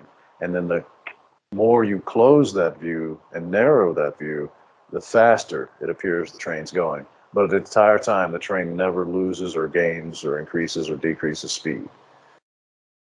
Yeah. So, and I think if we look at the universe from that regard, it goes down to what are our frequencies receiving abilities as far as hearing, sound, sight, taste, touch, all of these things that we're able to perceive about what is in the now, what is the present. If we look at that from that perspective, then it's very, very limited because we can only see in a very small scale. We can only hear in a very short range. We can only perceive the realm around us in a very, very limited scale. So I think that's our, if I had to say, that's a very good one-to-one kind of correlation as far as us being where we are today is. However, the James Webb Telescope has got better resolution. You know, the field of view is spread over a smaller range, and so consequently we can see further. Again, Wal Thornhill has already predicted what they're going to see there. And that those are all coming completely correct. And basically, it's that there's plasma beads everywhere, which are glowing, and they connect all the galaxies and all the planets and all the stars. They're all connected. Yeah. And they're all connected. Yeah. Yes. And so. Like a nervous tissue. I think to complicate, I think. All right, Einstein's relativity is not popular with the electric universe. We don't like the idea that gravity is caused by sort of a time dilation. Now, and of course, all the redshift and blue shift are completely disputed as a way of looking at the distance of galaxies and stars, and so you know, we've got to stick to those primary kind of core concepts, and you know, discuss those areas really, because it's you know, that's the way we look at things. I do see where you're coming from with the field of view, though, and what have you, and it is conceptual. I mean, most of a lot of Einstein's light tricks were, you know, then his relativity light tricks were kind of mind tricks, really. Plato's cave. Well, yeah, basically that, exactly that, and of course. And of course, with our then we're actually looking at stars that are what we're seeing is where they were 10 billion years ago. You know, it's there's something else going on, isn't there? Yeah, I gotta say. I think I don't. But that's just me being. Yeah. Skeptical. So, Jonathan, your perception thing with the train. Now that's interesting, that, because if you look out the front of one and you just watch the sleepers, which hold the track together, right? If you just watch them and you don't have to be doing a high speed, you will go into some form of like a trance if you keep doing it, like hypnotized, and you won't notice anything else around you. And if you go and have a look at a lot of the accidents, especially head-ons, prior to them having systems in place they've gotten out to try and prevent it, you can't ask the people that were involved in it because they're not here, but you would find that was what started happening. And I've got videos, I don't know how to send them. I've got videos I did showing that effect of what you said, and then you broaden your vision or your view. But you always have to be careful because you'll keep getting sucked back to that point in the middle. It's an interesting thing. And that's from someone who did it for 45 years. All right, so when you're talking that, and that comes down to what you were saying before, because I lost you for a bit, is what is the attraction for the highest ranking video games as I know it? They all involve violence. You look at the TV programming here in this country, possibly the same in yours, probably 90% of it, other than the news cycle, is whodunits or about catching the bad guy. And your video games are the same. So you guys are so I'm going to close. hunt down the bad guy. You guys are so close to having a focus whimsical goes. discussion instead of just sounding like crotchety old men. I'd really love for you to push through to the concept of, is there, evidence for some kind of actual benefit? Because clearly the universe is violent. So it makes it really interesting for the fact that we have such a huge strain of anti-violence ethics and justice system and all this kind of stuff, which has no basis in nature. So where is this coming from? Is it related to cataclysms? I mean, get deep. Go deep, guys. Okay. Don't just get mad and crotchety about old TV versus new TV. You know what I mean? But Ramon, old TV was the same. But Ramon. But it really wasn't, though, because one of the things... I have to disagree with what you're saying. Sorry. Go ahead. It's partially the same, but like in Once Upon a Time in Hollywood, one of the reasons Quentin Tarantino made it so overtly violent was because all that violence was implied in the TV in those times, but it wasn't actually shown. So that very first scene where Rick Dalton burns the Nazis with the flamethrower, that's what we want him to do. But that's not what was actually shown in the movies at the time. It's a rewriting of history with Quentin Tarantino's particularly hyper-violent mindset applied to what he grew up watching. It's a very subtle form of critique, both of the sensorial system and of how violent we are now. Of course, Quentin Tarantino is hyper-violent.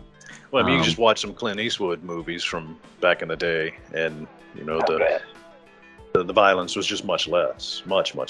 Even though he's shooting someone. Deaths are the same. There's lots of deaths. It's not quite RoboCop, but it's up there. Right. I don't know. I think that a lot of it is in the cartoons. I think the violence is in the cartoons and was in the cartoons a lot more prevalent before, but now with Adult Swim, it just gets worse and worse. Like Midnight Gospel. I like the concept of Midnight Gospel, which is a newer cartoon. But I think propaganda is mostly pushed through the cartoons, and there was indeed a lot of violence.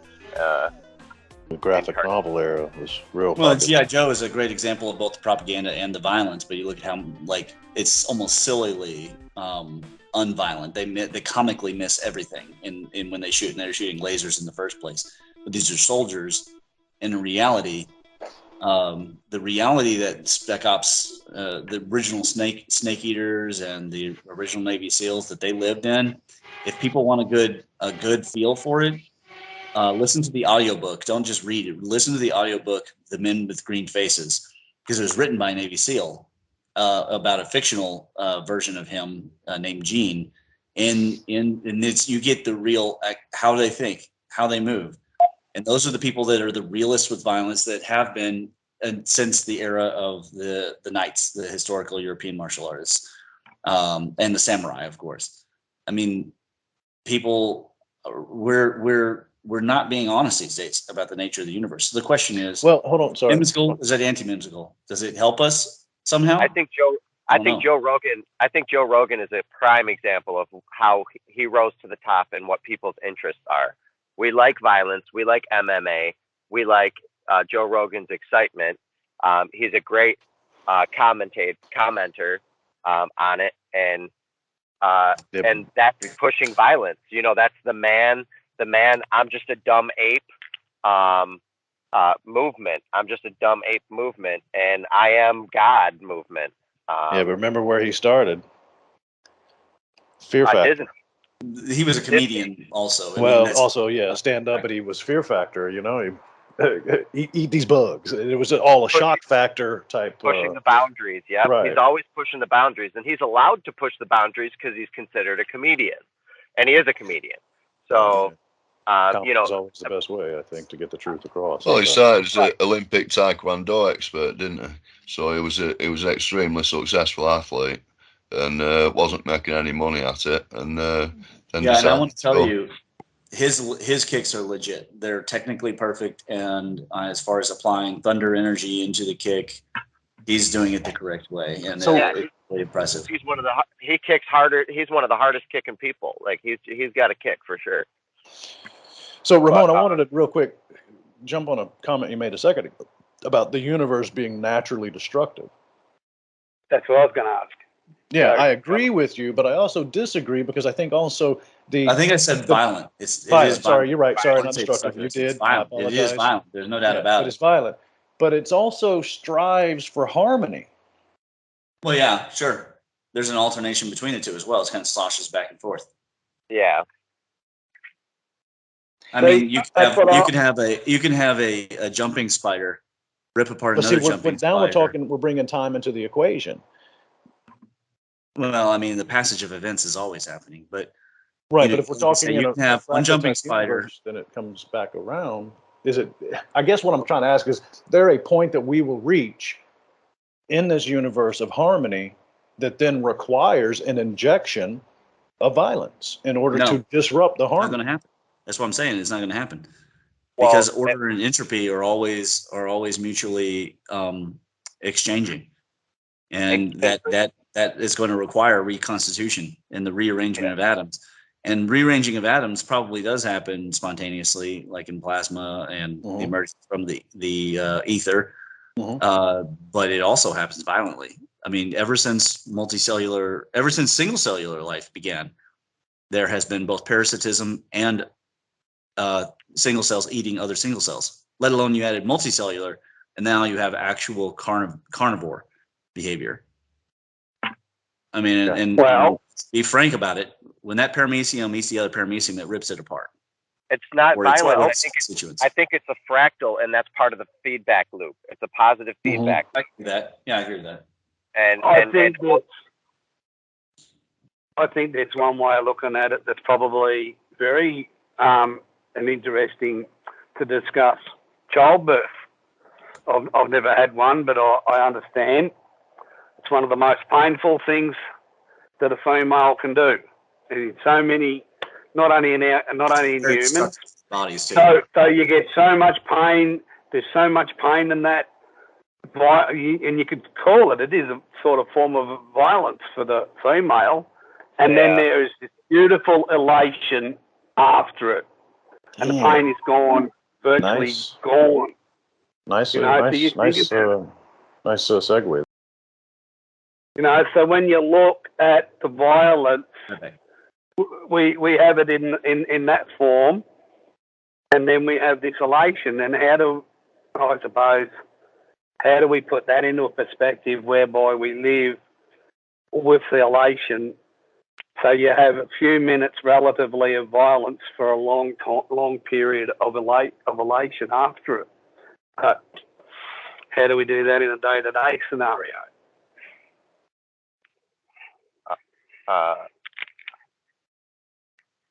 Going back to what you were saying, I don't know about the answer to that question, but when you were talking about rearing or childbirth, it's not painful for most species. It doesn't seem like a lot of the species are in pain. Some species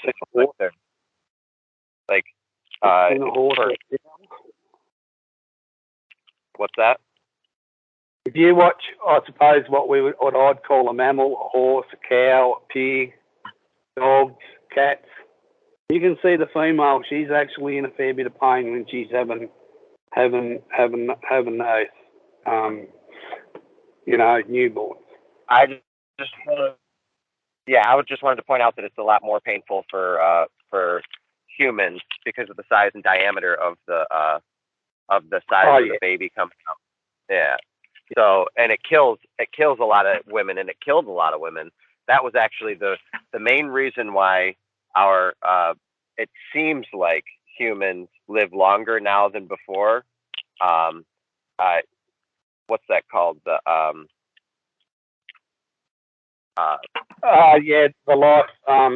average life expectancy. Average life expectancy. The reason why there's an average life expectancy back then, why it was so low, is because the amount of infant mortality, and the women used to die during birth too. So a lot of the time, a lot more. Now there's not as much of that because of modern. I'm sorry, but we went through the Egyptian time frame. We went through all of these different eras, and in the 1800s, we still hadn't perfected giving birth. I don't understand it. I just don't get it. Yeah, that's a good point, Jonathan. That's a good point, Jonathan, because if you go through your family history, especially when you get back before about 1830 and that, you'll often find the male, he might have had somewhere between 11 and 14 kids, right? But often they had 2 or more women throughout their life because one of them had died during childbirth. Yeah. Yeah. I don't get it. I just don't get it. Why had we not perfected childbirth up to this point in human evolution? Or not evolution, sorry, bad word choice. You mean biologically or technologically? Why haven't we perfected it? Just either one. I don't care. We're supposedly supposed to have been here for all of these thousands of years. I mean, did the Native Americans have the same exact infant mortality rate as the Anglo-Saxon? I'm sure it varies per culture. I think it's just a good question. That's all. I don't know the answer, and I don't even really know the question I'm asking. But it's an observation there. That's something that I'd like to learn more about, to be honest. Yeah, and now the rates are rapidly decreasing. The men are losing their sperm. Everybody's becoming more fertile, and I watched this show last night about the amount of people that are actually it was just J.P. Sears. You want to hear the truth? Watch a comedian. Right. And that's what I want to do on this show. That's what I want us to start doing more. We need to be able to present this in a way where we're allowed to, where they want us to promote it because we're funny. And like, we're too serious about it. I'd love to come up with maybe a way of framing the show. Bathrooms, dude. Just stick with the bathrooms. Where's all the bathrooms in all the ancient buildings? We just didn't have to poop. I like that question. Where are they? In America here, we had outhouses, and you walked out to the outhouse. It was Right, but separate if you building. look at the castles back at whatever, they've got outhouses, quote unquote, slapped up onto the side for the kings and queens, slapped up on the side with concrete, whatever, bricks running down. I mean, it's just ridiculous. It was an afterthought. Bathrooms for pooping were an afterthought in the castles over there in England and places of that, or wherever, all over through Europe. It's hilarious. They used to brush their teeth with urine and use it for all sorts of purposes for cleaning and so I mean there's that. And then I was just watching dodgeball the other day, with a guy's like, "Do I drink my own urine? Yes, because it's sterile and I like the taste." sorry, man. That's hilarious. Qualities. Sorry, sorry about that. This conversation got in a weird direction. I'd like to talk about the Freemasons and how many cults. You go to the root of the cult, and it's usually a Freemason involved, or the wife of a Freemason. Eastern Star. Well, I mean, we brought up, I think, was it Nicholas? Were you and I speaking about a minute ago the red ochre? Yeah, that was me. Andy. So you look at the Malta. I brought up the Malta island. To this day, the priests during Festivus still to this day cover themselves in red ochre as part of that Festivus celebration on December 24th. And then you go and you look and you see Nelson Mandela, Knights of Malta. I mean, these guys. So it's like the Rosicrucians, the Knights of Malta. All of these secret societies, all I think are basic hierarchy of which is basically the stormtroopers being the Freemasons being the lower level secret society from the higher level Rosicrucians and the Knights of Malta, the keepers of the Eastern Star. You got and they all answer. They all answer to the Queen, right? Okay. Yeah, I don't know. Finally back. I'm not completed. Privy to that. I don't know who they do or don't answer to, but I think we were speaking about how different organizations want to claim rights over different false flags and things like that. I think that's what we're witnessing is these different groups don't really know who to answer to anymore because the Queen's lost her clothes, so to speak. Well, I'm back because my patients are completed, and now I have the chance to actually talk for a minute. You guys brought up, it's interesting. I'm listening to the conversation, and suddenly it shifted over to violence, and I just happen to be notoriously well versed in violence, so I have a lot of thoughts on violence. It's something that I think about a lot. I think about violence a lot, and so I have a lot of interesting thoughts in that direction. I think violence is a huge spectrum to begin with. And I think it's very important that people understand that it's not going away. There's a reason I'm not a pacifist. It's because I think that it gives people a bad expectation of what reality is going to be. Like, I actually think it's bad for them to imagine that there is no violence.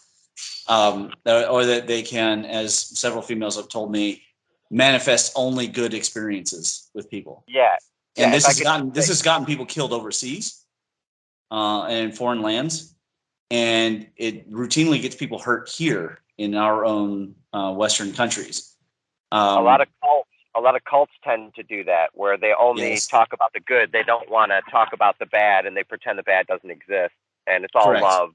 It's all part of a general mental control to keep people, I guess, pacified or whatever.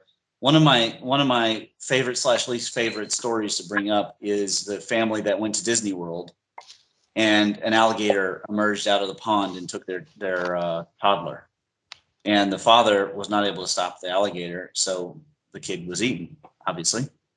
Of course, they killed the alligator later, but it's far too late to deal with. And this kind of lack of awareness is such a prolific problem. It's all over. I see it all over the place. And people are so shocked when violence happens to them. And I don't know why they're shocked. I haven't personally figured it out because I teach martial art, self-defense, fighting, and I would love to teach survival, but nobody wants to talk about the science of survival. I never come across anybody.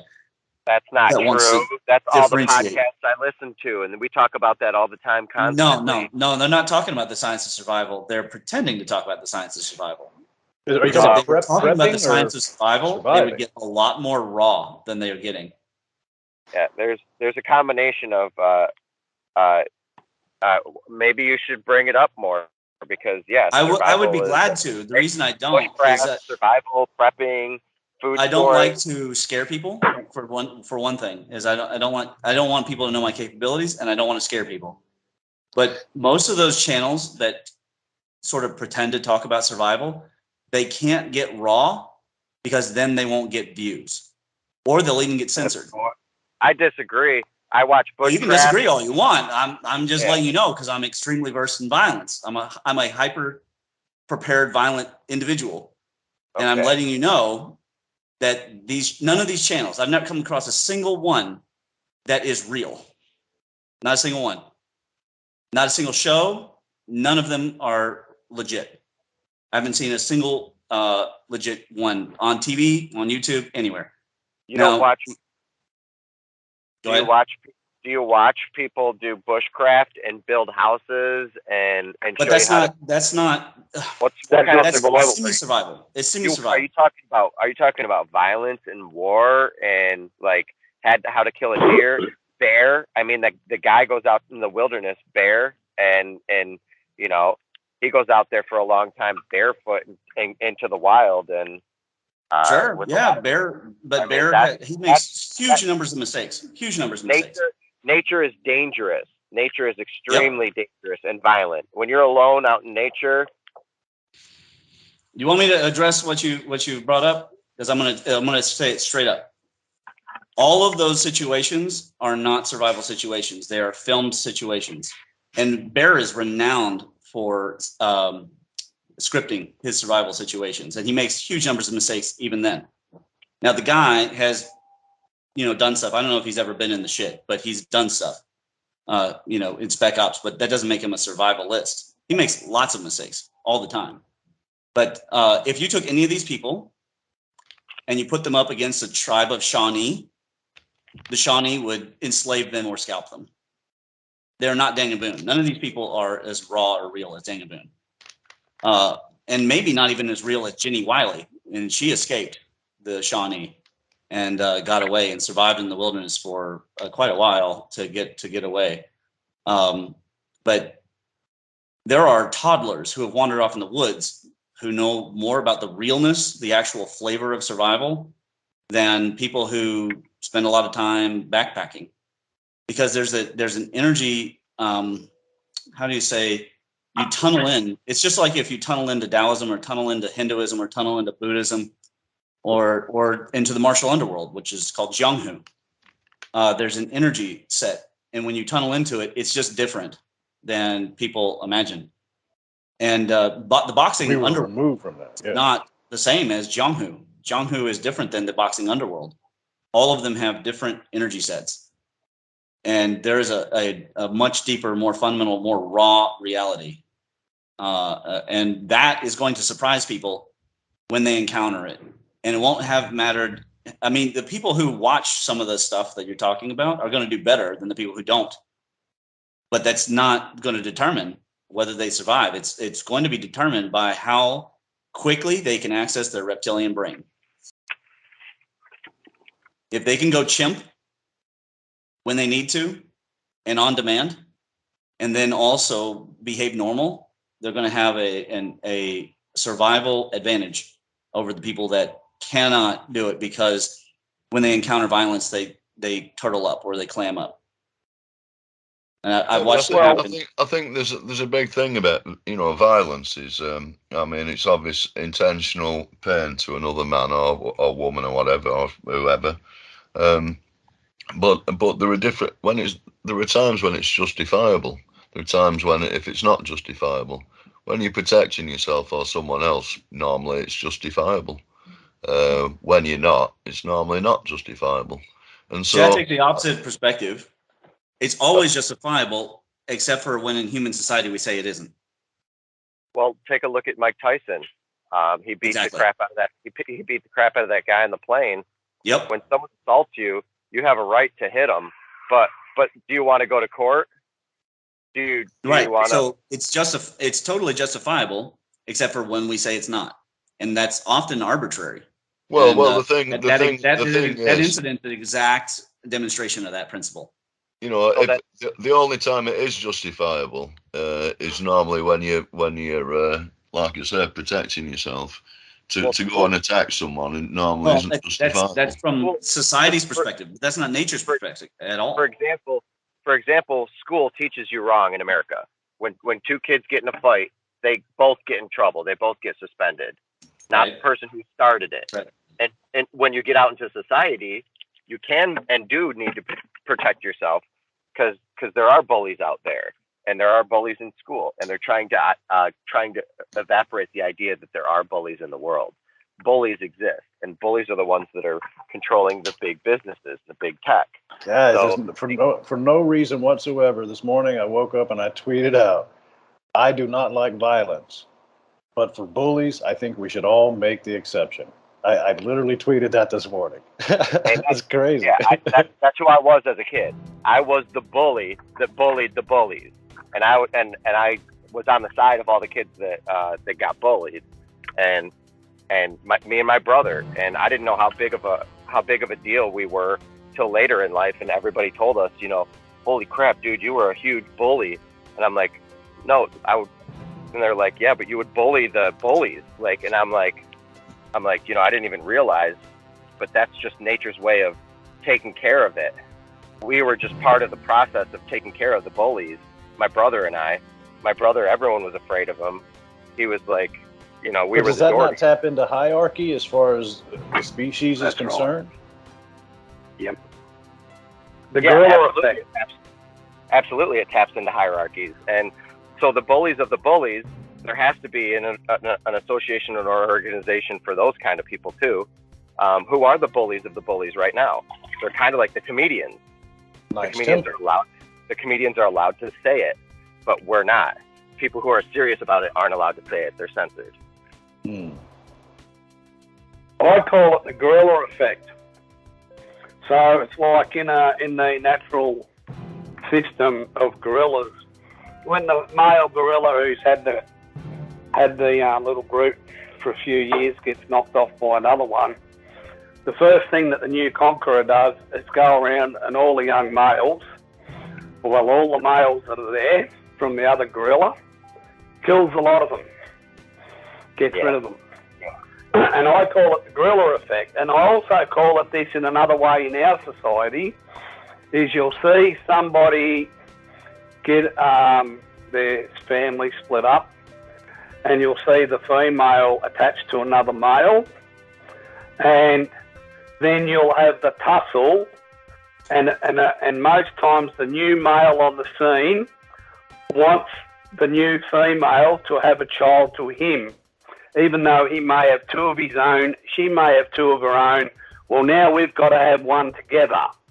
And that's basically him stamping his authority over the female and the brood. Well, it's funny you call it guerrilla because there's guerrilla warfare, like Ramon was talking about, and guerrilla marketing, which is amazing, which involved memes. Before memes were memes, there was a book called Guerrilla Marketing, and it pushed the idea of memes, and then memes just became huge. I was talking about it before anybody knew what it was. They're like, "What's that? A meme? What's a meme?" Yeah, but guerrilla doesn't mean gorilla. Guerrilla refers to guerra. Guerra means war. It's just in our language that we say gorilla, but it's like is war in French. Yeah. Just want to. Well, venti is 20. Venti is not a large. Venti is 20. Okay. So when you go to Starbucks and you get a large, French. You get a large from Starbucks and they're like, "You mean a venti?" I'm like, "No, a large, whatever that is. A venti. Get him a venti." Okay, I think whatever. that's it. I think that might be There's- Italian. I don't know. There's a channel that I listen to, kind of a guy specifically called his name's Matt. He's on a group. The show he does is called Quantum of Conscious, I think. Quantum of Consciousness, I think. Matt Powers. I'm sorry? Is it Matt Powers? I'm not sure his last name, but maybe so. He does a very interesting take on what we're all talking about here. He looks at it how the universe, like for some reason, why are the French supposedly known for eating frog legs? And yet we're sitting here talking about these things, you know, and it's like, I don't know, the correlations that the universe puts out there in order to, the matrix, or the universe, whatever we all want to, you know, semantically label, it's like these correlations and the Jungian style synchronicities that are constantly pushed forward in the universe they're just amazing to me. I'm sorry, I just wanted to bring that up. that makes me think about the how things that are often pushed, the best foods like caviar, lobster, everything starts with feeding the slaves at first. Then it becomes popularized. It's slavery food, and then it becomes popularized. And it reminded me of something else, but like oppressed. The oppressed set the trends, like baggy pants coming out of jail, and there's a lot of stuff that come out of jail, and that's like the oppressed. The oppressed set the trends, and the oppressed food, the food that we feed in the oppressed first, becomes the food that we desire. I don't know why. Yeah, I think because the peasants end up making that food very edible, and then it gets that nice aroma around that to it, and then of course the ones higher up in status, they get worried that the peasants might be onto something that they're missing out on. I think the reason why I even brought up the frog concept, guys, was because we were just a minute ago we're talking about the green men, and then from there you go to frogmen being individual. But anyway, sorry, I don't want to get kind of down that path. But the concept of the boiling pot, we all sit in this boiling pot and we don't jump out because the frog just sits there and boils itself to death and ends up dying instead of getting out of the boiling water. That whole analogy. I think that's why I was bringing that up. Sorry. Mm-hmm. But Ramon's got an interesting, when he speaks about, like survival and those things.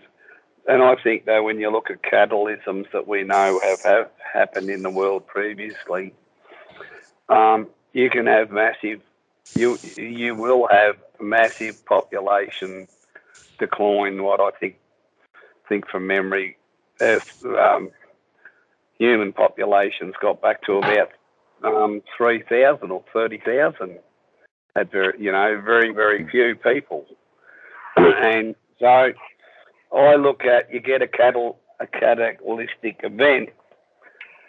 Yes, Ramon's right with his survival training, but that will help you if you're in an area that hasn't been too badly hit. If you're in an area that's been really badly hit by whatever the catastrophic event is, your survival training is still going to be lacking because you can't defeat the forces that would possibly hit at that time as well. Yeah, and that could be one of the reasons why the majority of people basically don't see it as an important issue. They say, oh, well, if it happens, I die.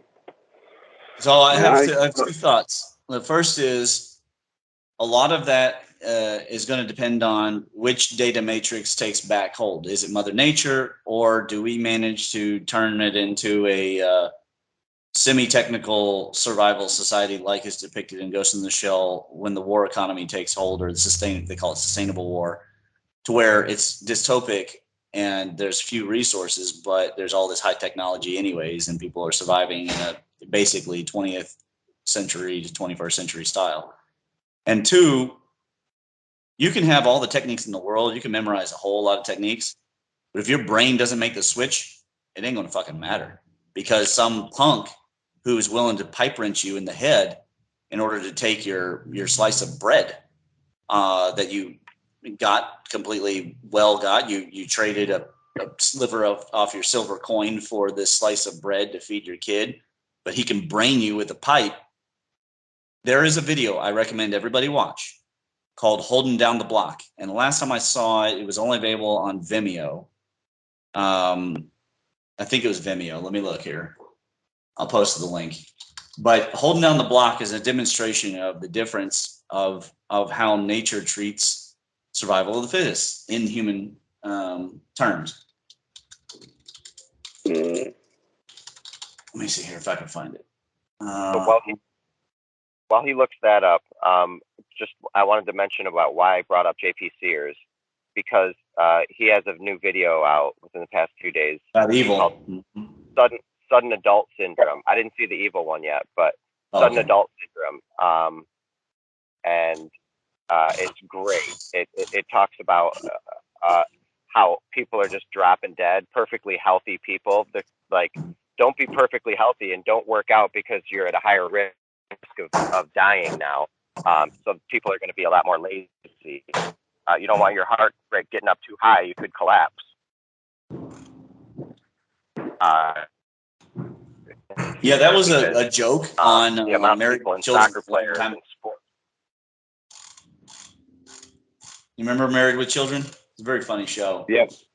Yeah. So, he switches places, the healthiest man in Chicago, and then the guy lives his lifestyle and, and he ends up dying. He kills over and he makes the point that he's tougher because he's basically been treating himself like crap ever since he got married.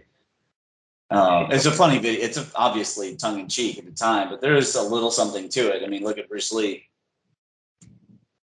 So Vimeo is apparently a completely different company now. So what the hell is going on with Vimeo?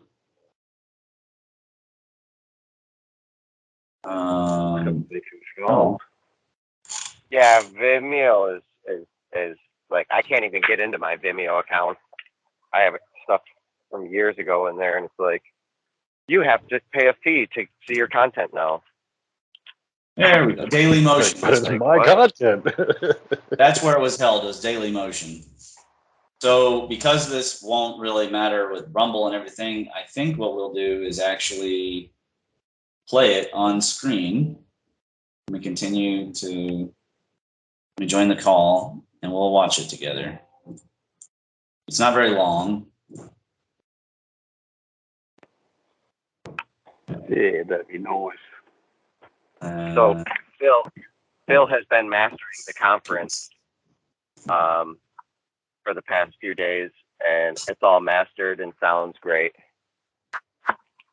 That's great. Yeah. All right, hold on a second. I gotta mute myself on my phone and then turn on the sound on my computer.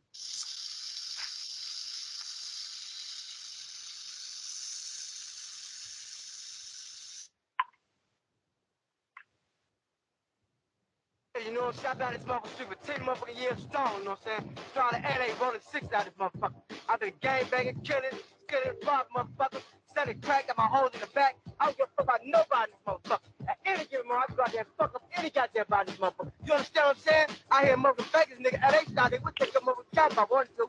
It's straight gangsta on this motherfucker. I've done this motherfucker for years, nigga. Selling all kind of motherfucking dope on this bitch. You know what I'm saying? All these motherfucking hoes out here say they running shit on this motherfucker. This is my goddamn cone. This is my motherfucking cone for 10 goddamn years. Metro can't get me out this motherfucking cone, nigga. Metro can't even get me out this cone. Nobody can. They know I started doing a goddamn thing on this motherfucker. Let me show your ass something.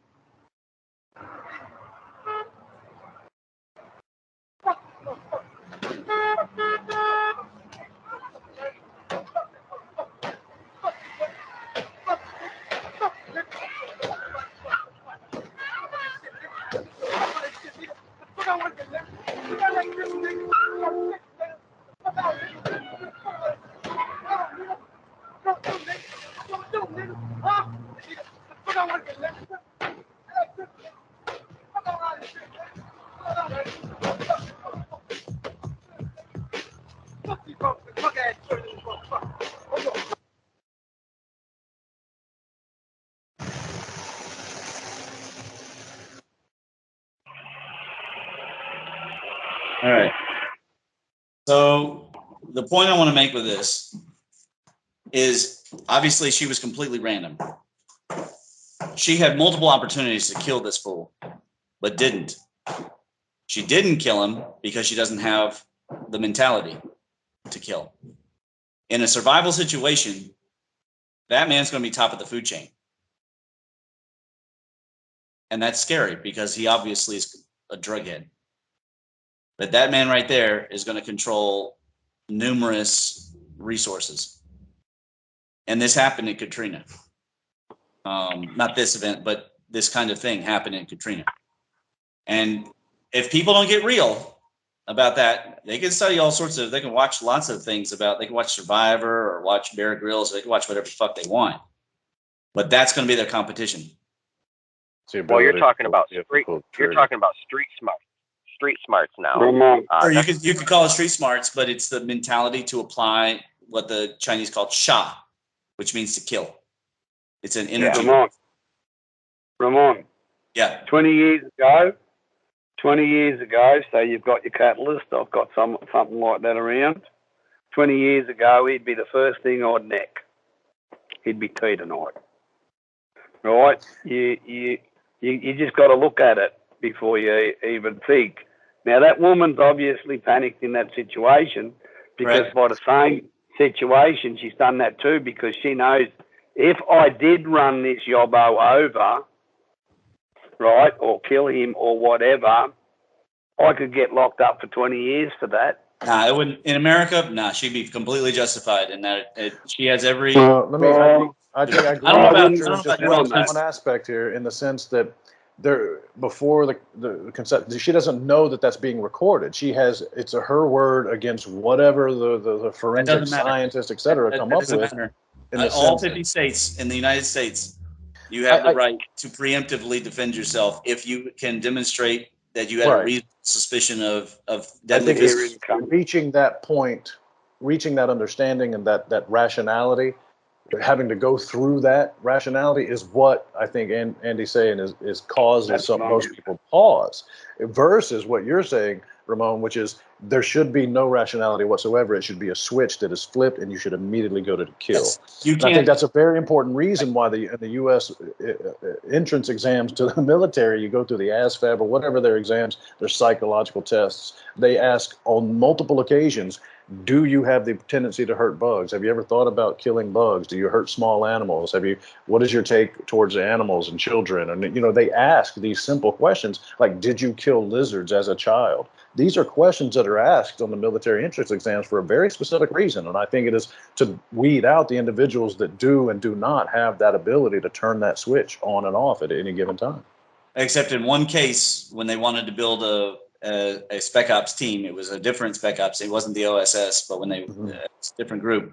And when they wanted to build them, they went and looked for men who were willing to run towards gunfire and do some killing. And that was it was in World War II. The power elite, they know when to use Shaw. They're not afraid. I mean, look at Hillary Clinton when she was talking about not Snowden, but the other guy, the WikiLeaks guy. Yeah, he's like, can we just drone him? That's what she said. She's more than willing to use that energy wave. Of course, she wants other people to do it for her. And she's going to hire. I mean, they had in Arkansas, they had this hillbilly family that they would pay a few $1,000s, and those motherfuckers would kill anybody they wanted. Period. They'd do whatever if they wanted a fire started on your farm, whatever. And there's a reason why they're at the top of the. I'm not saying it's a good thing, but I'm saying because there were drug cartels. They were the drug lords, and it's still about drugs. It's still about going into Afghanistan and getting poppy fields and the land and spreading it using the alphabet organizations to taint one drug. Well, again, if you look at Ozark and watch the TV show Ozark. Anybody can have any ethical or moral system they want. I'm not here to comment on anyone's moral or ethical system, but I am saying that there is an underlying physical reality that will not change for anybody, Mormon or witness or Scientology belief system, whatever it is, Seventh-day Adventist. And there is a reason why Islam is the fastest growing religion in the world. The centralization, the tyrannical form of law that comes with it. There is a power that works, and there's a reason why the Crusades weren't being won. And this reality is not going to change through a whimsy. We might be able to design MEMS to keep it at bay, but the only thing we've come up with so far, of course, is the rule of law. And rule of law is very tenuous, and especially if the justice system becomes more and more corrupt, which is what's happened. It's become corrupted. Rule of law is only there for the rich by the rich. Well, I mean, Thomas Aquinas was not doing it for that reason, but You and I can't afford it, Ramon. So it's about rules for thee. It's about rules for thee, and not for me. Rules for you, and not for us. And those liberals play with that. And this is why I think that if a person wants to really understand change theory, they've really got to understand the sure. Without the sure, a lot of things there's going to be all sorts of caveats and excuses and all this stuff, and then really convenient answers given to kids that aren't actually totally true, but it's close enough to the truth that we can just kind of dismiss it and move on. But bad things happening to good people, I mean, we need to talk about chaos. We need to talk about violence. We need to talk about all the truth. But you know what Jack Nicholson said? You can't handle the truth.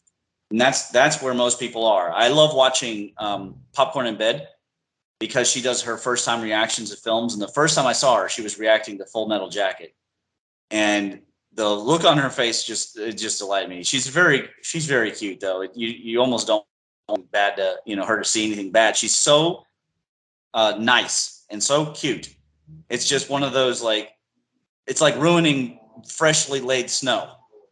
You just want to run through it because it's pure and it's white. And this woman, Cassie, I mean, she just doesn't know anything about how the world really works. And the first time she watched Saving Private Ryan, I mean, it fairly fucked her up, to be honest with you. And her sister who was watching, and I think it's a fascinating process to watch people become more real. Well, I don't know. I think sometimes it's wrong to bring war into someone's front room, and I think that's happened more and more. Well, it's her choice, right? It's her channel. She's reacting. Nobody's making her do it. Well, but I mean, all I'm saying is, this is part of the thing. We can watch the violence, the mindless violence portrayed on these films. And of course, then you start, you get psychologically disturbed by it all, and it can give people shin disturbance, 100%, especially the younger they are and if they're not prepared at all. I mean, sometimes bordering on it shakes her shin.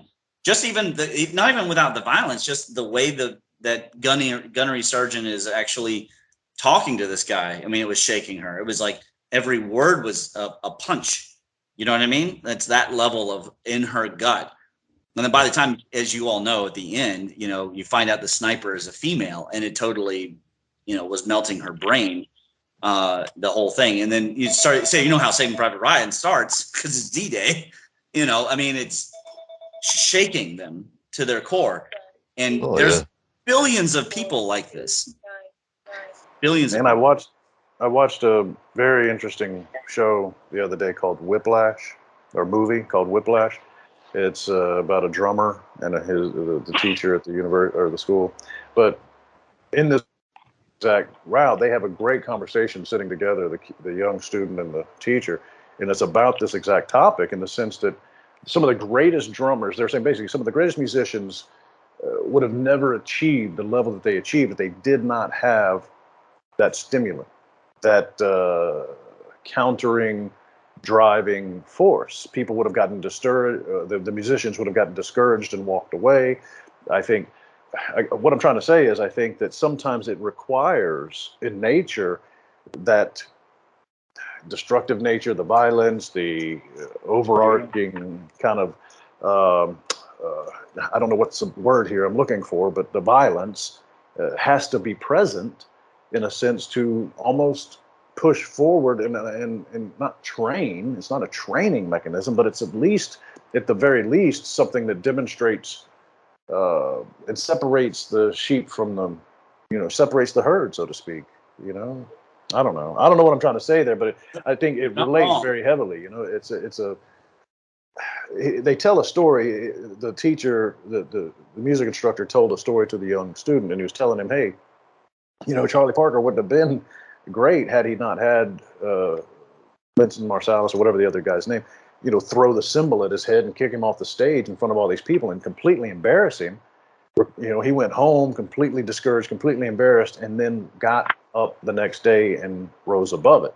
So a lot of times the things we face in our own lives, I think also are that as well, as the obstacles we have to go in front of, the things we have to face, the adversities we have to overcome are very much part of universe's way of preparing us for things that are to come, or at least separating out the weak from the strong and the shaft, separating the wheat from the shaft. So what I want to do now, I found it, is I want to read some from the enumeration. I know a lot of people, but the listener may not have read this. This is from the enumeration tablets 3, 4, and 5. I'm going to only get selections here. Let's see here. To give the battle signal, to advance to the attack, to direct the battle, to control the fight, unto him hath she, being Tiamat, entrusted. In costly raiment she hath made him, saying, I have uttered thy spell in the assembly of the gods, I have raised thee to power. The dominion over all the gods have I entrusted unto thee. She's talking to Kingu. Be thou exalted, thou my chosen spouse. Now, let's scroll down here. But Marduk hath set out, the director of the gods, your son, to set out against Tiamat. His heart hath prompted him. He opened his mouth and spake unto me, saying, if I, your avenger, conquer Tiamat and give you life, appoint an assembly, make my fate preeminent, and proclaim it.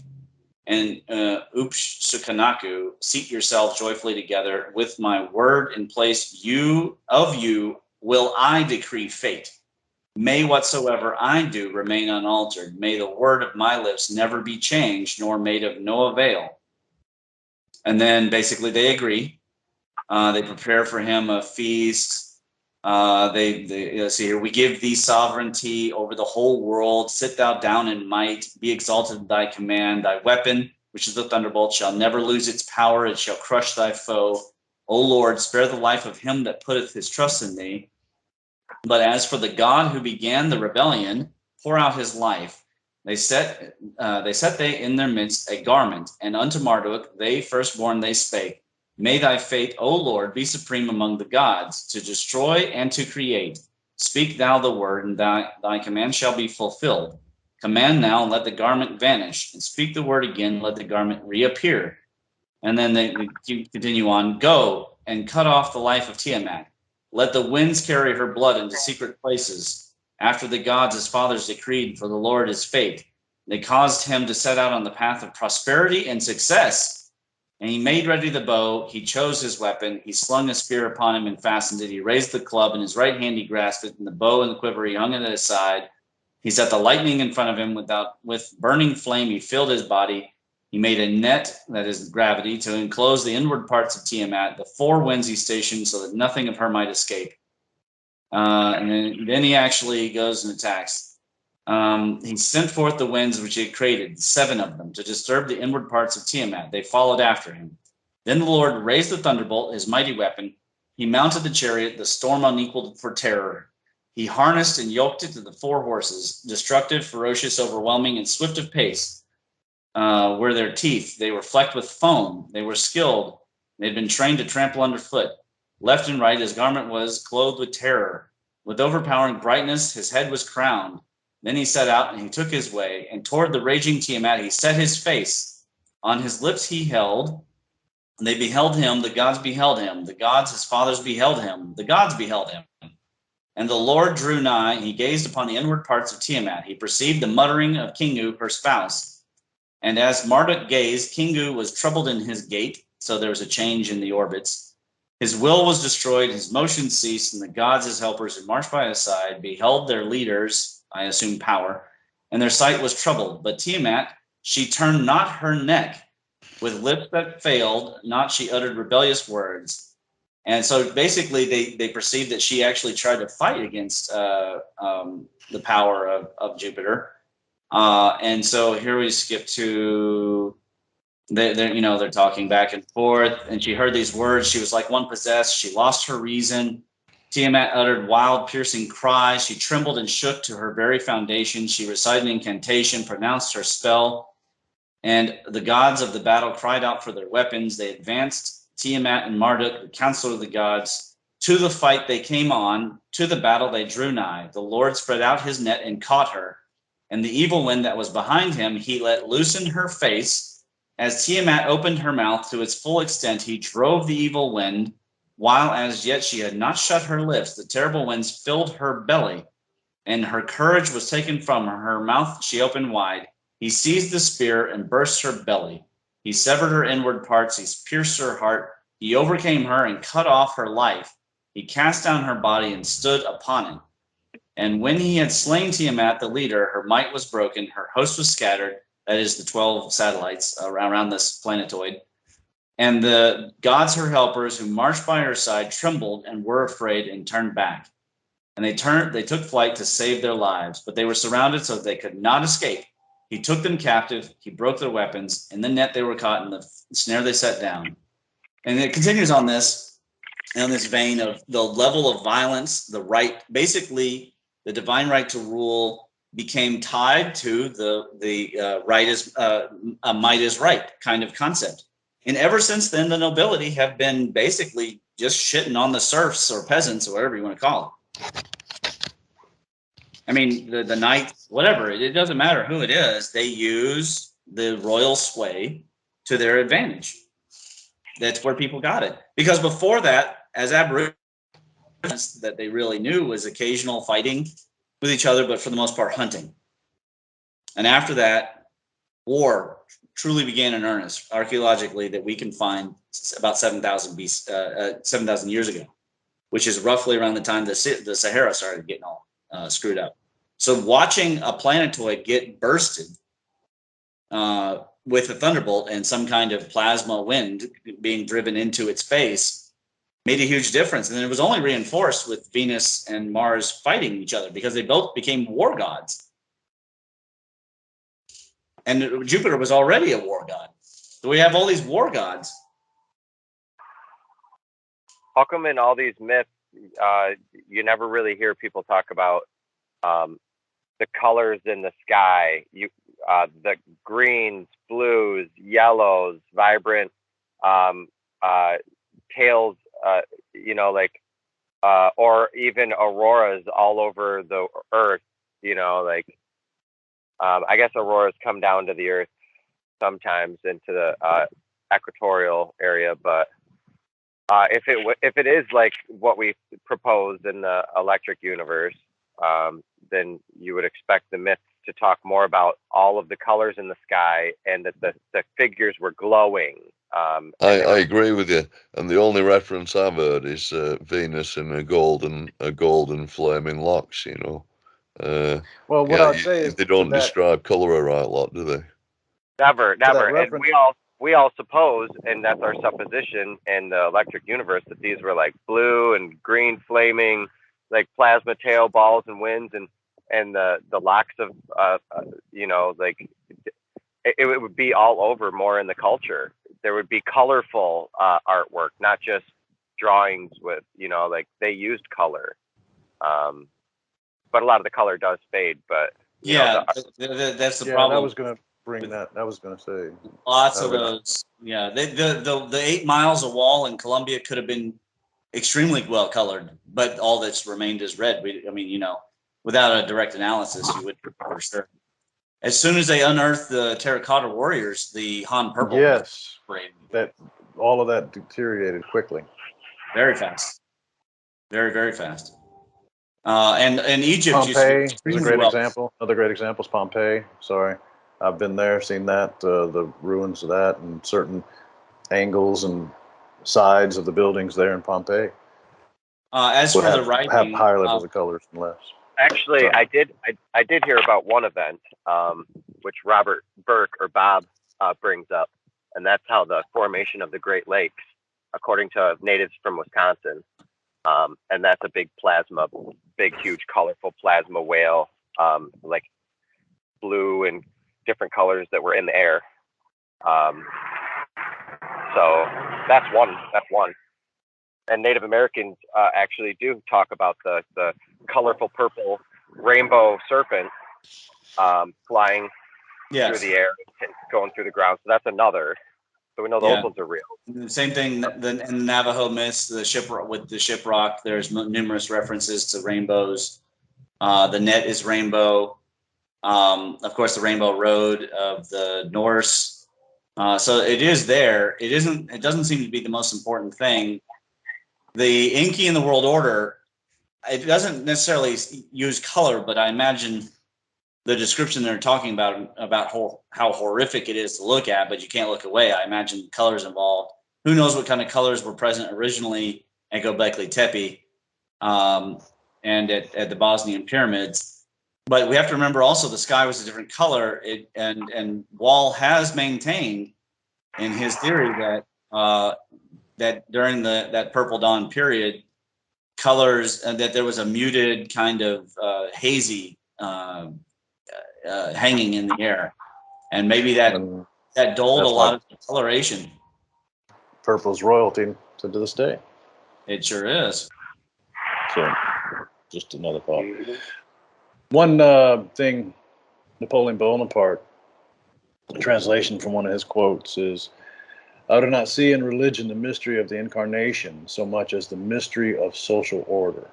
It introduces into the thought of heaven an idea of equalization, which saves the rich from being massacred by the poor."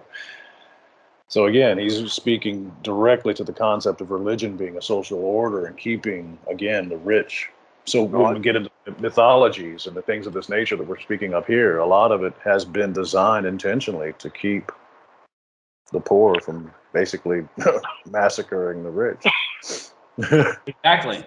Because think about it. If you're the chief, now your father has handed you the Age of the Thunderbolts information, and you're hoping one day it comes useful, like it came when the Delaware finally told Thomas Jefferson what happened. And Thomas Jefferson's a big chief. But let's say you have a King Henry the seventh problem or whatever, or maybe it's not that you can't make sons, but they're all weak or stupid, like Liu Bei's son. Liu Bei was into the Han Dynasty. He's already a distant Han. He's the last of the strength of the Liu family, and his son is just an idiot. Aldo is he's just stupid, and he's incapable. And so now you have to protect this moron from being overthrown. Well, why wouldn't you create systems of control and checks and balances that have to do with, well, my family descended from the gods, just like they did in Japan? I mean, the emperor's family was obviously weak, or else the shogunates wouldn't have taken hold. And so how do you maintain that power if you don't have the ability to use force? You come up with all sorts of shit. Yep, and that's what Hitler did with black psyops, or black. What's the term for? Just black ops? No, he used dark. It's not psychology. Propaganda. Dark propaganda. If you look into that, he used the dark arts and to promote and make. And he used the first people that were killed on the battle line as a war cry as they went forth, and as like their phoenix burn. They used these people, and they used psychological black dark arts to scare us. Even going so far as to print. They knew how afraid we were of, and how into Nostradamus we were.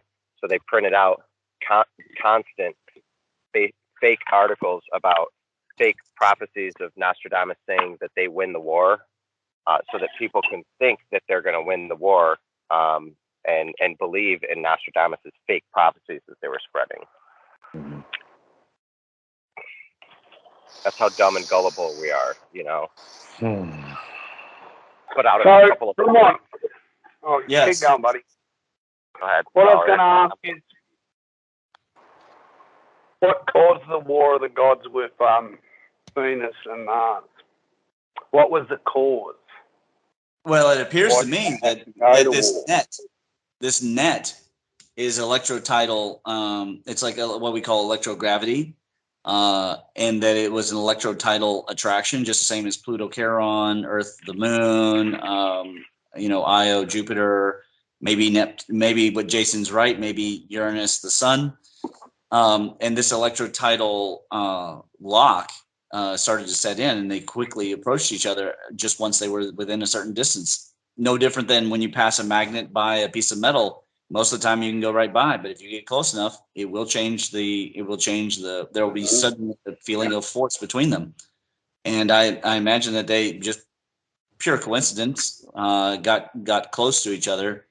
It wouldn't really much matter how that happened, to be honest with you, because we don't know to what degree as we're being whipped around Shamash and then later Jupiter. I mean, did Mars come with us to Jupiter? Or are we watching from a distance? We have no data on that. It's just pure guesses. Yeah. No, I mean, but- Mars might have still been around Saturn, and maybe Saturn came close, and then we're already around Jupiter. And Venus is also now around Jupiter because after ejecting from Saturn, it got caught by Jupiter or passed through Jupiter, or however Greeks remember it, and now gets caught. And so now the three get too close to each other and you get electrotidal lock. However it happened, at the end of the Age of the Gods, when the Lagrange is breaking up, presumably because Uranus came and broke it up, being potentially this Hades Nemesis character, somehow Earth, Mars, Mercury, the Moon, and Venus become closely associated with each other, and then get scattered away from the Jovian and Saturnian area towards the Sun. Clearly, the Sun eventually catches them in its net. But the question is, why would Venus and Mars get near to each other at that point? So, could that have been that Saturn was holding out? It was its last victory rally to keep the power that it had assumed. So Saturn had been the power, it had had the planets orbiting it. All of a sudden, there's this new, young, bright sun, for the want of it, and it's doing everything it can, Saturn, to hold its power base, which even meant it sent Venus out. So what is it? Venus is the daughter, isn't it? Something like that.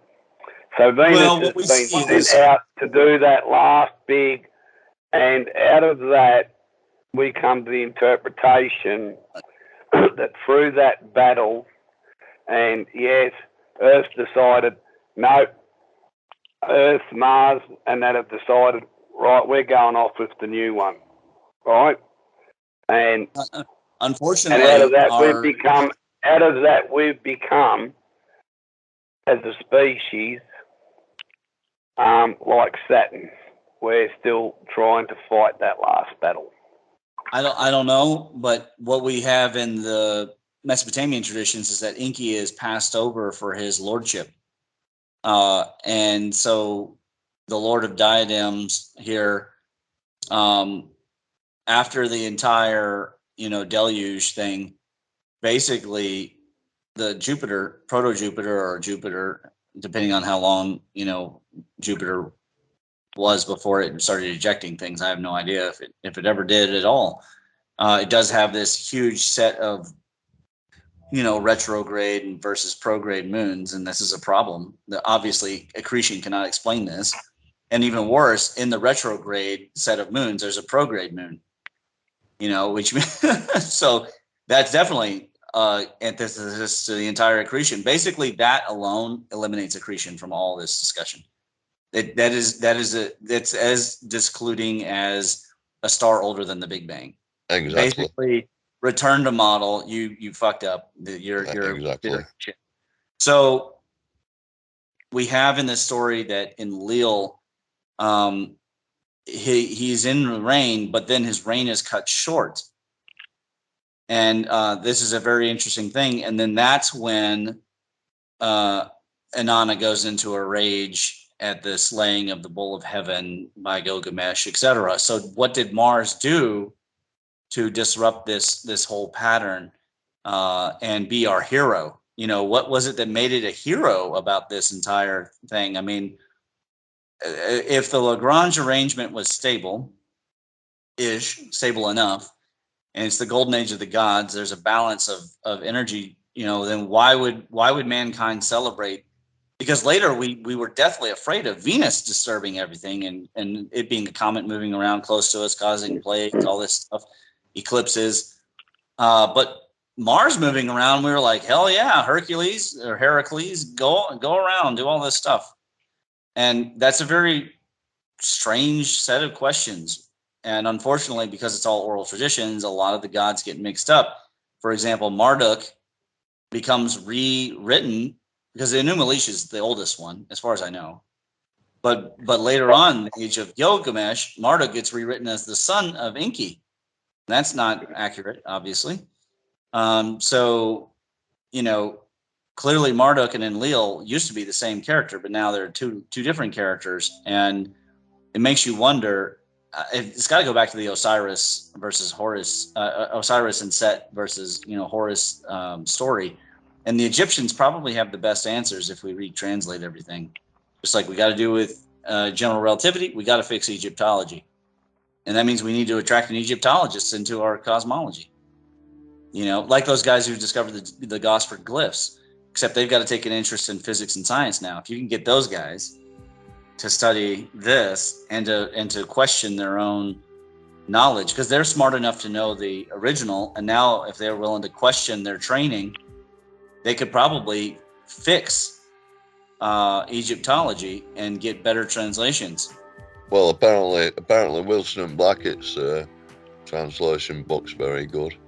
That's under that Kimmeroglyphics. He's selling a copy of it. Yeah, Kimmeroglyphics is, but sometimes the same rune or glyph will be translated two different ways depending on context, and that knowledge is stuck in their head. We don't have it in an AI form or anywhere else, and that is sad. When they die, the wisdom or the bardic tradition of that will go with them, because when they came to Kentucky, or when Wilson came to Kentucky, they went out to, what was the name of the farm? It was one of the farms in Kentucky, and they took them and then they just pulled back vines and they found new runes. It's all in the King Arthur conspiracy book. They pulled it back, the runes, and Wilson sat down and started translating right then.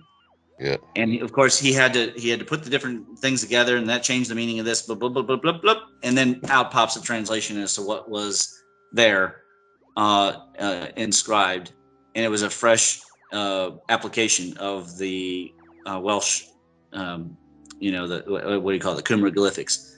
Yeah, he has put this into a form that if you can read it and you come across a lot of hieroglyphics, you should be able to hopefully translate it. Hopefully. Yeah. But like the Mayan, the Egyptian, see, the Chinese is nice because the plasma glyphs are closer to being like Hebrew or Sanskrit, whereas the Egyptian is just like the Mayan. There's a lot of artistry involved, and small changes in the glyphs, like shape and everything, might mean significant periods of time of difference.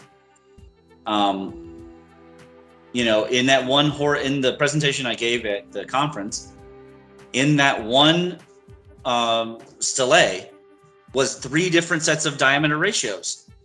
You had a 1-to-1 ratio, and it was the smallest one, and that's the sun. And then you had another one that was 1.1, which is Saturn for sure. And then another one was 1.22, which is Shamash or Ra. There is no body that currently has a 1.22. So somehow that whole thing is talking about the transfer of authority, and how is it being transferred? You know, is now Saturn and the sun apparently sharing it because of relative visually they're almost the same size? Or was there an actual gravity thing? Could they sense the net somehow? We don't know. What was it? The Jupiter-Saturn relationship? Jupiter wasn't apparently, because Jupiter's diameter ratio is 1.07. So it was not on that one. It is in the Ramses II Soleil, but it's not on that one. And I did this. Well, I had Googled the image for the slideshow, and I knew what the ratios were. But basically, I'm doing this live for the presentation for the audience so that they can understand that the Egyptologists are just conflating things. They're all the sun, according to the Egyptologists, even though it's very obviously an oval. And they're not the same diameter ratios.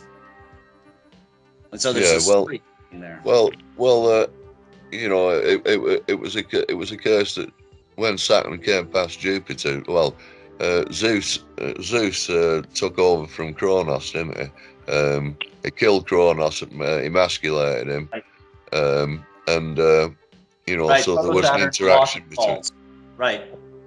Yeah, and so there was a Saturn-Jupiter interaction. Jupiter probably exchanged a massive thunderbolt at Saturn, and oh no, that's it. As the charges equaled out, Saturn didn't have enough charge, so it shed a big amount of its skin, which its atmosphere, which included water, until it could sustain its charge, and so a big pile of water went into outer space. Meantime, now that into Greek myth, Athena was born out of the brow of Jupiter, but some people think, which I think is Venus. Now, other people think Venus came from was in the Saturn alignment, which is possibility. But anyway, one way or another, it had to find the orbit according to that Wayne Dyer, the orbit which would suit its electrical potential.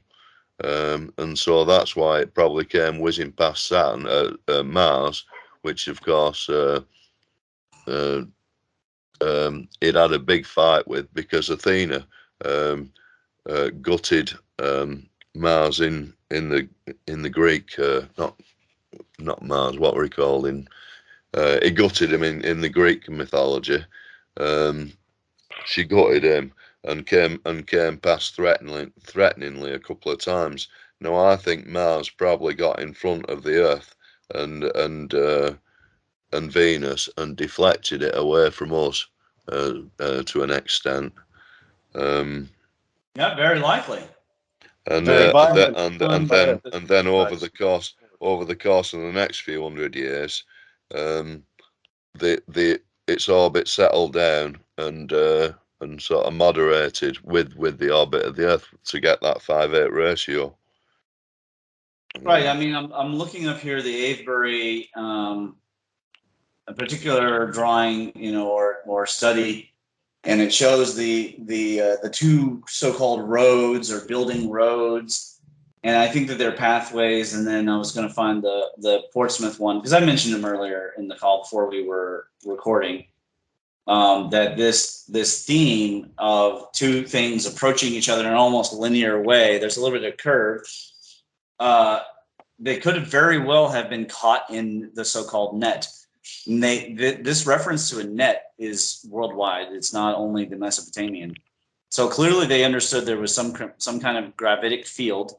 But here it would be clearly not gravity, but clearly electrical. And then they stayed apart, which is also interesting, because if it was pure gravity, they'd smash together at the vectors that they were going.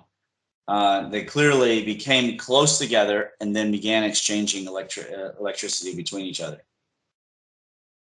And then once that equalized, they did this 3 times, according to the Mesopotamians, and then Zeus sends Athena away with a thunderbolt, and then off she goes and becomes and starts to orbit around the sun, but backwards, retrograde. Exactly. Yeah. Exactly. Which again, there's so many lines of proof that accretion is impossible. It's not even funny. Like it's way worse than the stellar gravity fusion model, which is bad enough. I mean, Yeah, it's a goner. It's fusion. It's sorry. It's no idea. Accretion is absolutely a worthless model. It is. But anyways, the violence that they were observing then gets translated into this divine right to rule. It gets added to the divine right because originally the divine right to rule had to do with fertility and farming. And the earliest Chinese kings didn't win it by fighting; they won it by they were chosen, and then they sat upon the throne and pretended to be the little d, as opposed to the big D above. And they were supposed to be kind of rustic, and they were supposed to preside over the festivities, like the Easter festivities, etc. But Chinese version. And they were supposed to, and if there was a problem with the skies or with the weather or anything, they were blamed and they could even be beheaded. And that was a tradition also in Mesopotamia. That all ended once the ages of war began. Here's the one Agbury. Let's see, put this in the. And then let me see if I can find Portsmouth.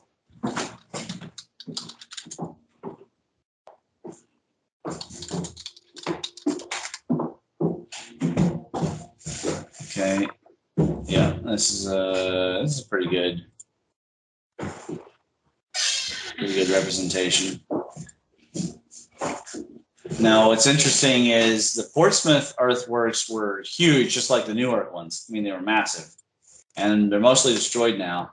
But if you look to the southeast, there's a concentric circle motif. That motif, and in its particular ratios of radii from the center of the conical mound, is repeated at a site in Peru. And I have yet to produce that paper. It's something that I need to do. And then let me see if I can find. It's probably actually the easiest to find my own photos from Georgia.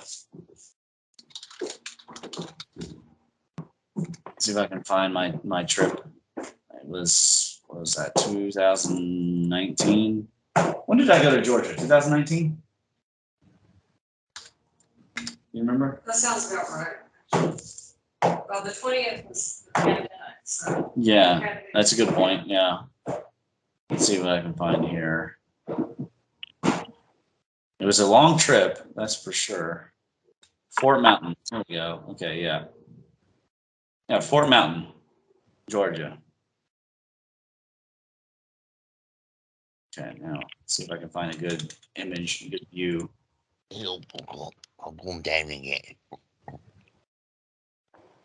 And I went down there, of course, for all the Welsh stuff.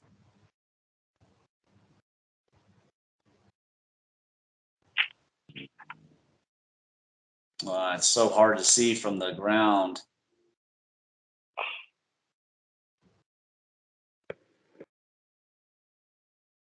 Yeah, basically, you could see the two trails of different, what looked like stone walls to some, but really were more like stone snakes. And then they came to a head. They were very obviously not a fort. And they came to two heads. And it looked to me like there used to be a stone spear sitting on top of them because there were holes. There were divots at the heads of each snake. So unfortunately, I didn't have a drone with me to fly up. I hope to go back one day. Getting the link here. I guess I could upload it and re-upload it. Oh, no, it would be better if I shared the image on screen. Would be. Switch the screen. Yep. This one. So can you see, tell me if you can see that? Yes, can now. Okay, so the pathway is from the tree down. There's this like kind of tenuous pathway. And on the left is one pile of stone, on the right, the other pile. And basically up near that tree is kind of a flattish area, and there were 2 divots. I'm not sure if I'll be able to really show. It's a lot easier to see when you're in person. You can tell this is not a fort. There's no way this is a fort. These stones are A, haphazard, and B, the wall would be, and it doesn't go very far in terms of fortification. It's not possible for it to be a Welsh fort. So there's kind of the divot, one of the divots that I was talking about. And they come together the same in the same sort of way as the Avebury Portsmouth. I believe that was some sort of form of a wall. I can't. You were kind of mumbly. I said they believe that was some form of a wall. Yeah, they believe that, but there's no evidence because we have stone walls all throughout the South that are much older than the colonials, and they're all still in very good order and shape. So here you can see the sinewy nature, and it looks like one long snake, but like I say, there's a path in between the two. It's really 2 snakes.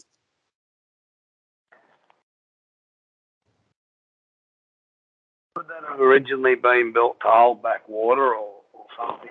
No, it's on top of a mountain. There's no creek up there. Right. It's very dry. Yep. It's called Lookout Mountain. Or, I'm sorry, Fort Mountain. Yeah. There's another good example of the sinewy nature. So the wall starts over there. It gets bisected by a modern path. So they've cleared away stones to put this path in, and then it winds this way and off to the left. That's where it goes to where the 2 meet. And if you look again at the pattern I was talking about with the Portsmouth, just like Avebury, there's a curved nature where they come in, and then there's this area where it's like straight. The road, sort of straightens like they accelerated towards each other. And that would be that electric effect. When people grab a hold of live lines, they frequently get stuck. And that can happen with or without the grabbing. It's not likely to happen in the back of your hand, but it could. Because electricity is attractive as well as repulsive.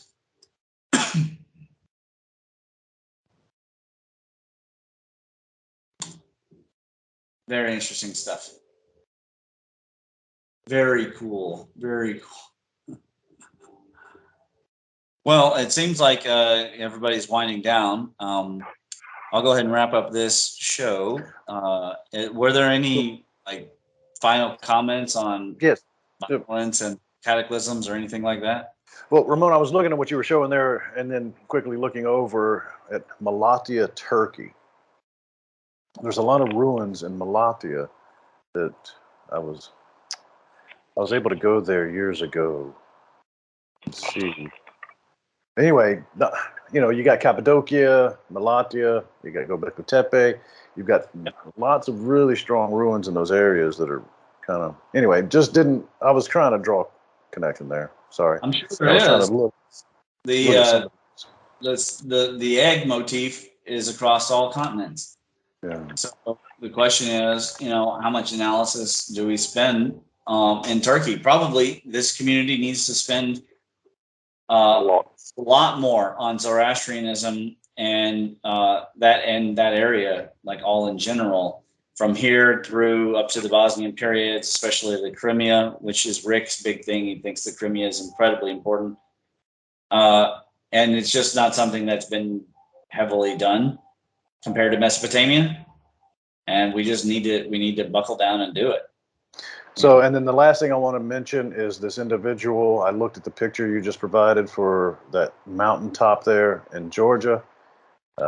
Ivan Allen Sr.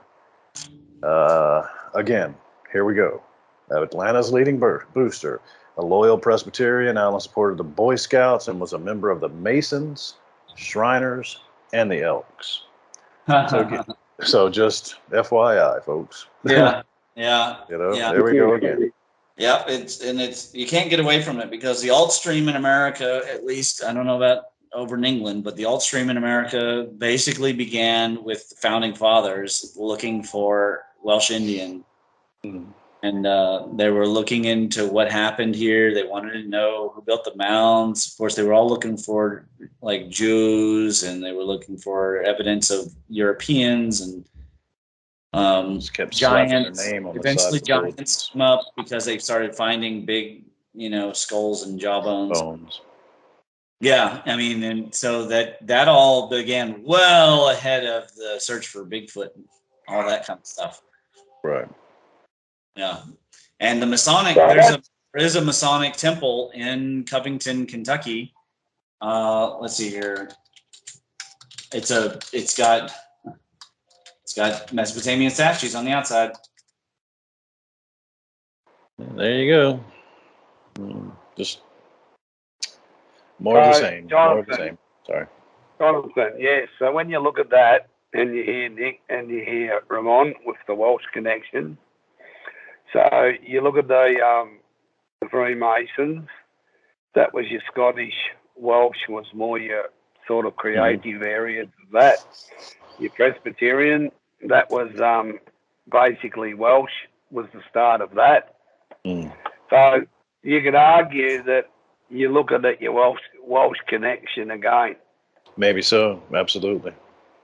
Absolutely. Right. Yeah, absolutely. Especially the Presbyterian.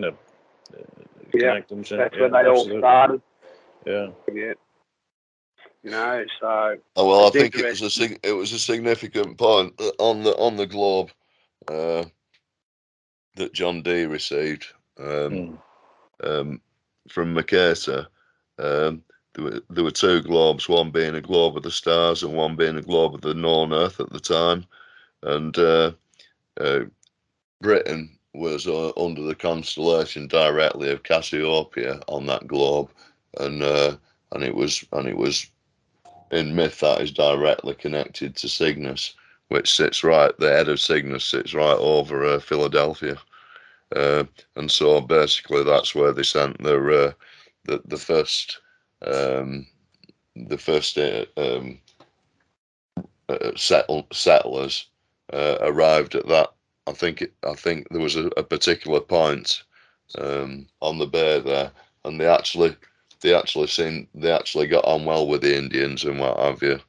And turned up in D.C. and Washington. Well, it was well before all that. This was the first before the Pilgrim Fathers, I believe. This, so it might have been those, but I don't think so. I think it was a different setup that went under the time of Francis Bacon. So that's an interesting area to look at because there's a lot of from that perspective, quite a lot of esoteric magic over the US that'd be interesting to look at in terms of what constellations correspond over the rest of it. True. Hey, interesting.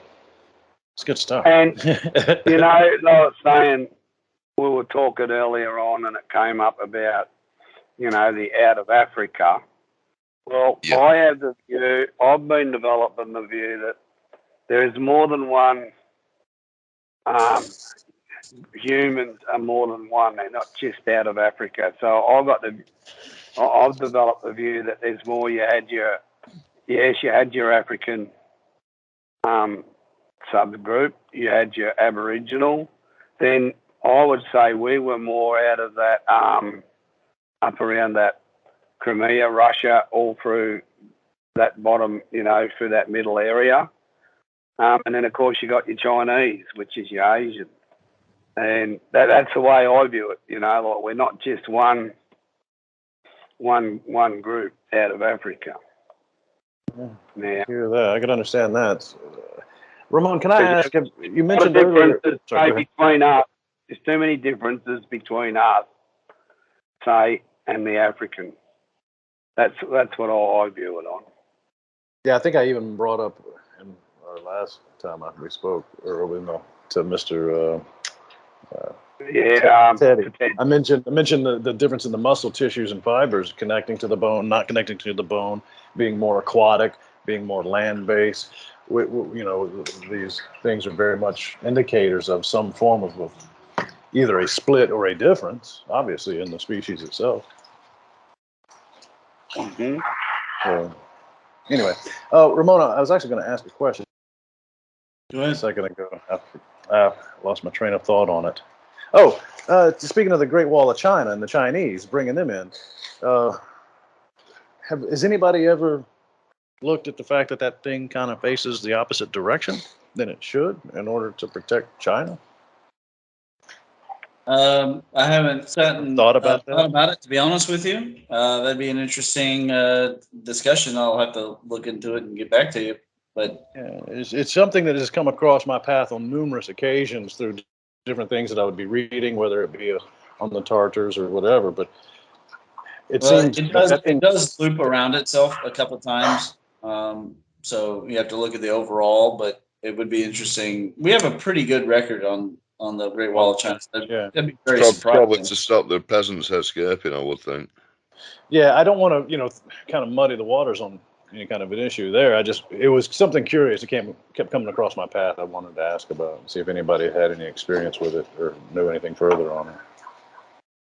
I do not. I am not personally aware of that idea, but it's always possible. I mean, the Berlin Wall was essentially a great example of that. Yeah, but again, the Berlin Wall wasn't one of the 7 wonders of the world. So it's one objects you can see from space that's man-made, or quote unquote space. But yeah, I think it's just an interesting thing. Sorry, I didn't want to kind of deter from the rest of it. No, that's an interesting way to look at it. Might have been to fit Chinese in, you reckon? Yeah, well, yeah. In order to protect against the onslaught of a race of individuals coming from that location, the different the groups there, Tartaria, the Slavic nations, and we have the whole Attila the Hun and all of these different histories that we've got from that area. I don't know, guys. I honestly do not have enough information on it. I really don't. Before we go, I shared an image of probably the hardest hit that's ever been documented in an actual fight. Not a stone breaking situation or someone's prepared their chi and then they broke 8 inches of wood straight, but an actual in the fight. And it's Rocky Marciano, and you can see that it's easy to try and say that it was artifacted, but you can see his side of the photo, everything's normal. And then when you look at this guy's face, this goes to the Chinese actually have in the Tai Chi, and Bruce Lee got famous for the 1-inch punch, but it existed before that, this concept of Fa Jing. Fa means to emit, so there's nothing there, but Jing is this concept of a shaking, vibrating energy that is delivered. And it's supposed to, if you do it correctly, you can send lightning throughout the person's entire body. And so, basically a thunder energy. And I've been working with this thunder energy with my own bag striking, and I can tell you, you can achieve if you work with Sure and your structure, you can achieve a remarkable amount of power. Now, he did practice the 280-pound heavy bag, so there's nothing serious about that. He worked out harder. He did 8-month training camps. He was insane. But the ability to correctly deliver that kind of payload and energy is, I think, an ingrained idea that goes all the way back to the Venus-Mars cataclysm. And is an expression of the same level of violent thought, violent interest. In that Enuma Elish, all the main weapons of the gods were mentioned: the spear, the bow and arrow. If you go long enough, the sword will be mentioned. It mentioned the hammer. All those initial war weapons begin to show up. But the one that seems to be missing is the halberd, which goes back to, I think, Neptune. And I think that we don't have enough data, but I think for a time we were under the control or sway, the royal sway, which was apparently a shared thing between the three bodies. I think that Neptune or Poseidon had a time when it was in charge of the royal sway, and that's something our community is also not very good at. So in this call, we've identified we need to look at Turkey more and the regions in Turkey, and we need to look at Neptune more. And who was it that's been on about Neptune being needed? Is that Teddy? Somebody wants us to look at Neptune more. I can't remember who it is. Was it Ted? I think it's Ted. Yeah, it's Ted, because Neptune's wrapped up with his Ganymede. Right. He thinks that Venus, that the Thunderbolts people are confusing Venus with Neptune. That's right. So I will tell you that there are some of the cosmic diameter ratios do correspond to Neptune, and the trident, and of course also the multiple arm idea that shows up with Shiva and the blue. All these things have been around, and we have ignored it as a community to a large extent. So I'd be interested if we could all, look into that more. At one point, Rick was doing some great research again out of the Crimea, and he was finding stuff that correlated with the Hindu really well between the Zoroastrianism and the Hindu. And we got into a little, like an Eddie, just he and I, and we were going back and forth maybe in 2020. And we got some really good data, and it didn't go anywhere, unfortunately. I didn't publish any of it. Ramon, when you were talking about the 1-inch punch, it made me think of and sending lightning through someone's body. It made me think of the lobster shrimp. And what that's called, the mantis shrimp and cavitation. Yeah. Yeah. Actually, Ramon, where you were talking with Rick about the, that Crimea region. One night when we were just chatting on Greg's channel, that actually came up, and Rick basically give the outline of it, how people had come down in water and that. And when I'm speaking to Greg next, because I can't find it in his playlist, I'll ask him, where's that talk with Rick? And I'll get him to post it on here, because that's possibly a lot of what you were talking about then. You know what would be a good recreation in the lab? Is my car on? I think I left my car on. You know what would be a good recreation in the lab is trying to recreate that mantis shrimp. That does sound like something like either Hacksmith or Smarter Every Day. He's done all those Rupert drop experiments, and he's also done shooting baseballs at Mach 1.2 or whatever, and hitting skill with them and stuff. So that's exactly the kind of thing that Destin would be. I tell you what, if we got one of these guys, Veritasium's already seeming to get pin-pilled, I think. But if Destin or Physics Girl, if any of them get pin-pilled, I tell you what, it's going to shake the scientific community up, because these people have big-time contracts. Physics Girl is supported by Toyota. I mean, that's real, so they've already got her bought in on the hydrogen cars. So, you get any of these guys, and already they're friends with a lot of they're friends with EEV Blog and Electro Boom. The Veritasium, he's friends with Electro Boom. And if any one of them they get seriously electrically or magnetically oriented, it's going to be YouTube shattering event, viral stuff. They got Physics Girl got into the vortexes in the pool. That was really cool. And then Veritasium got into the multi-toroidal rings when you push a torus against another torus and it pops out other toruses.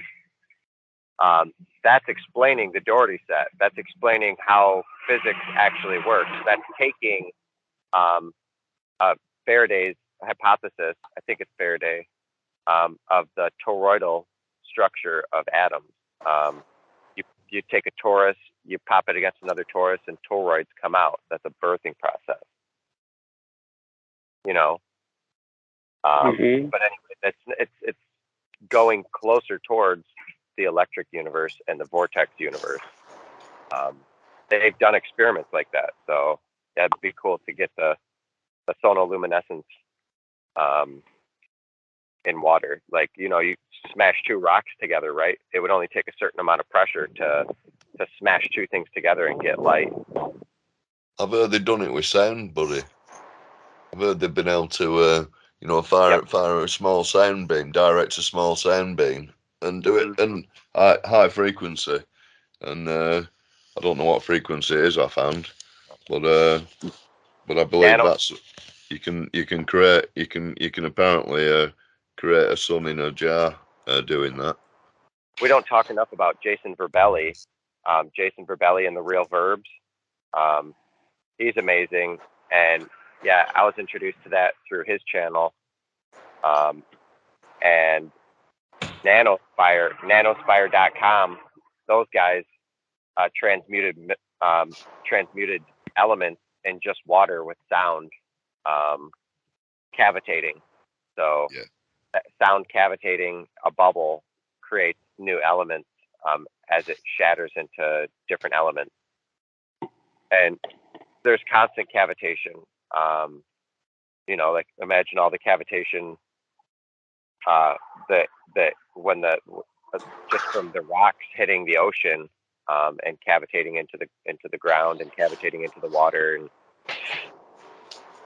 that's the spin. That's the origin. You know, I mean, spin is what it's all about.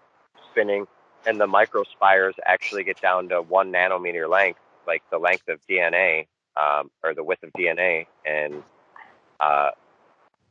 it's really incredible. I'd love to study more about cavitation. Totally. Well, there's lots to look at, guys. I've got to go because my dog's busting. So, nice to speak to you, and see you soon, guys. All right, bye-bye. Excellent. Take care.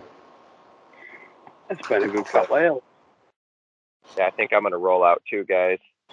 Hey, real quick, just want to mention something that I just pulled up on this physics girl. Yeah. I mean, you don't make it mainstream without being a part of the club. We've all agreed to that at some level or some point.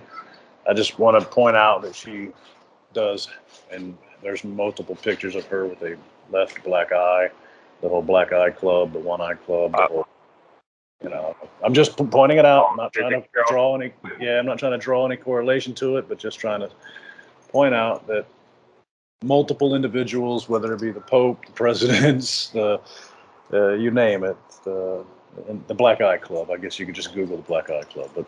And listen, completely coincidental. I'm not trying to draw that correlation. I'm just trying to say, please, let's all be wary of that. Because, I mean, she has multiple deals and was part of PBS from what I'm reading here. And then that deal fell through. She's no longer with PBS any longer, but is working with someone else. So anyway, just wanted to throw that out there. I get, just did a quick cursory search on that. Catch you. When you get to another tour. All right. See you later. Right. Take care.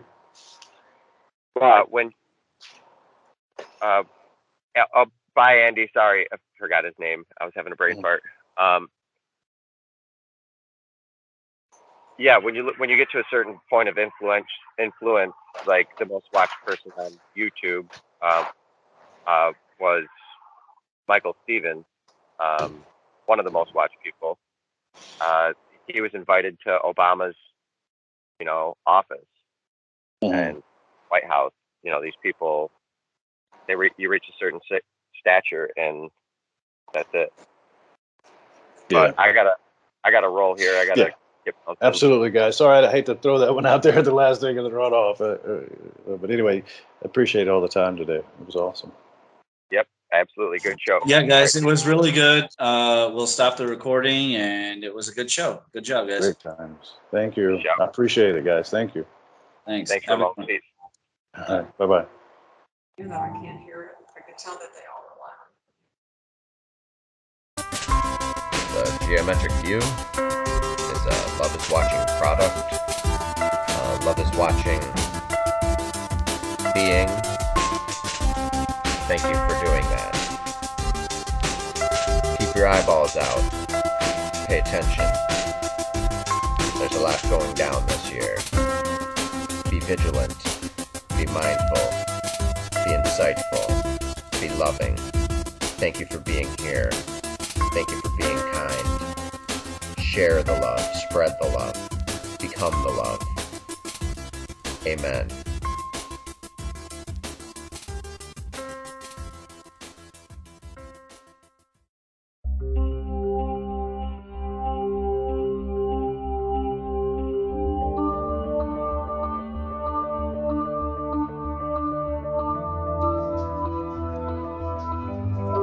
Thank you very much, everybody, for being here for episode 71, season 6 of the Geometric View. I sincerely appreciate all your support. Everybody who's been here through the thick and the thin. This is just the beginning. There's so much more. Thank you so much. Waiting for next week. There's going to be so much more content. Things are shifting up huge, rapid shifts in the Series 7 and Season 7. It's going to be so much better. Nothing but better, getting better, getting better. Let's grow together. Let's learn together. Amen. We'll see you here next week. Of life, I'm there. I'm there. For the grimiest and the grittiest of life, I'm there. For the grimiest and the grittiest of life, I'm there. Hold on. For the grimiest and the grittiest of life, I'm there.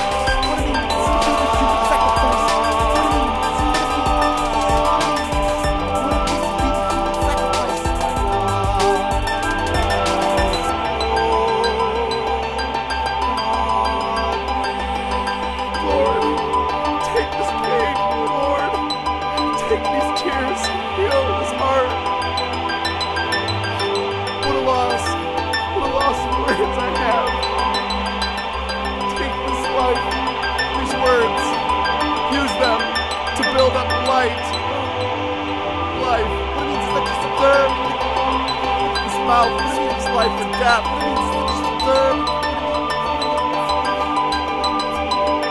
All of us. We have hope. Live your life for the cause. Love life. Live it to the fullest.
Life is eternal, hope and thirst.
Eyes all over the wall, eyes all over your body. Can I just see straight through with transparent golden scaling? The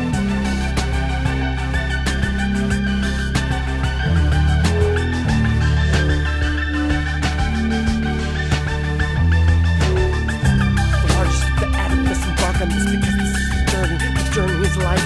Take hold. Here we go. 3, 2, 1.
Join us in the fight for Christ, in the fight to save lives. Surprise, submersible, so fast, the first, the last of baptism, need to say more. Pay attention like the marrow in your bones, arrow in your back, arrow in your lungs, zero into the fact, tertiary Christian neurons, synapses and narrow endurance into eternity. I'm a courier, a charismatic attitude, meters even meter, it might even be fun. Cider indeed, need nerds, you need nerds, need a virtue, need to be a reason. Feasibility to be is a reason to be clean and sober, keys, open doors, signs of directions. Be the carrier of candlesticks, the man who brought you change. Every second you ride, until in the ribbon you pivot, potential you curve cat. Could be cold, could be copycat, could be copy corpse, could be Schrodinger's best. Could be Micro Hacker, Mackie normal, open-minded, itsy bitsy, freaking huge, a universal supermassive aspect of attached awareness. Aware of this all? Collaborative consumption. Are you aware of this all? Collaborative consumption. The new thing consumption. Collaborative consumption. Consumption. Get up now! Out of the boat! Drop! Where did this up? We don't got about a girl, but about a not about a goddess spirit. Get up, what's up? Shout out top comes. We're playing on the middle foot.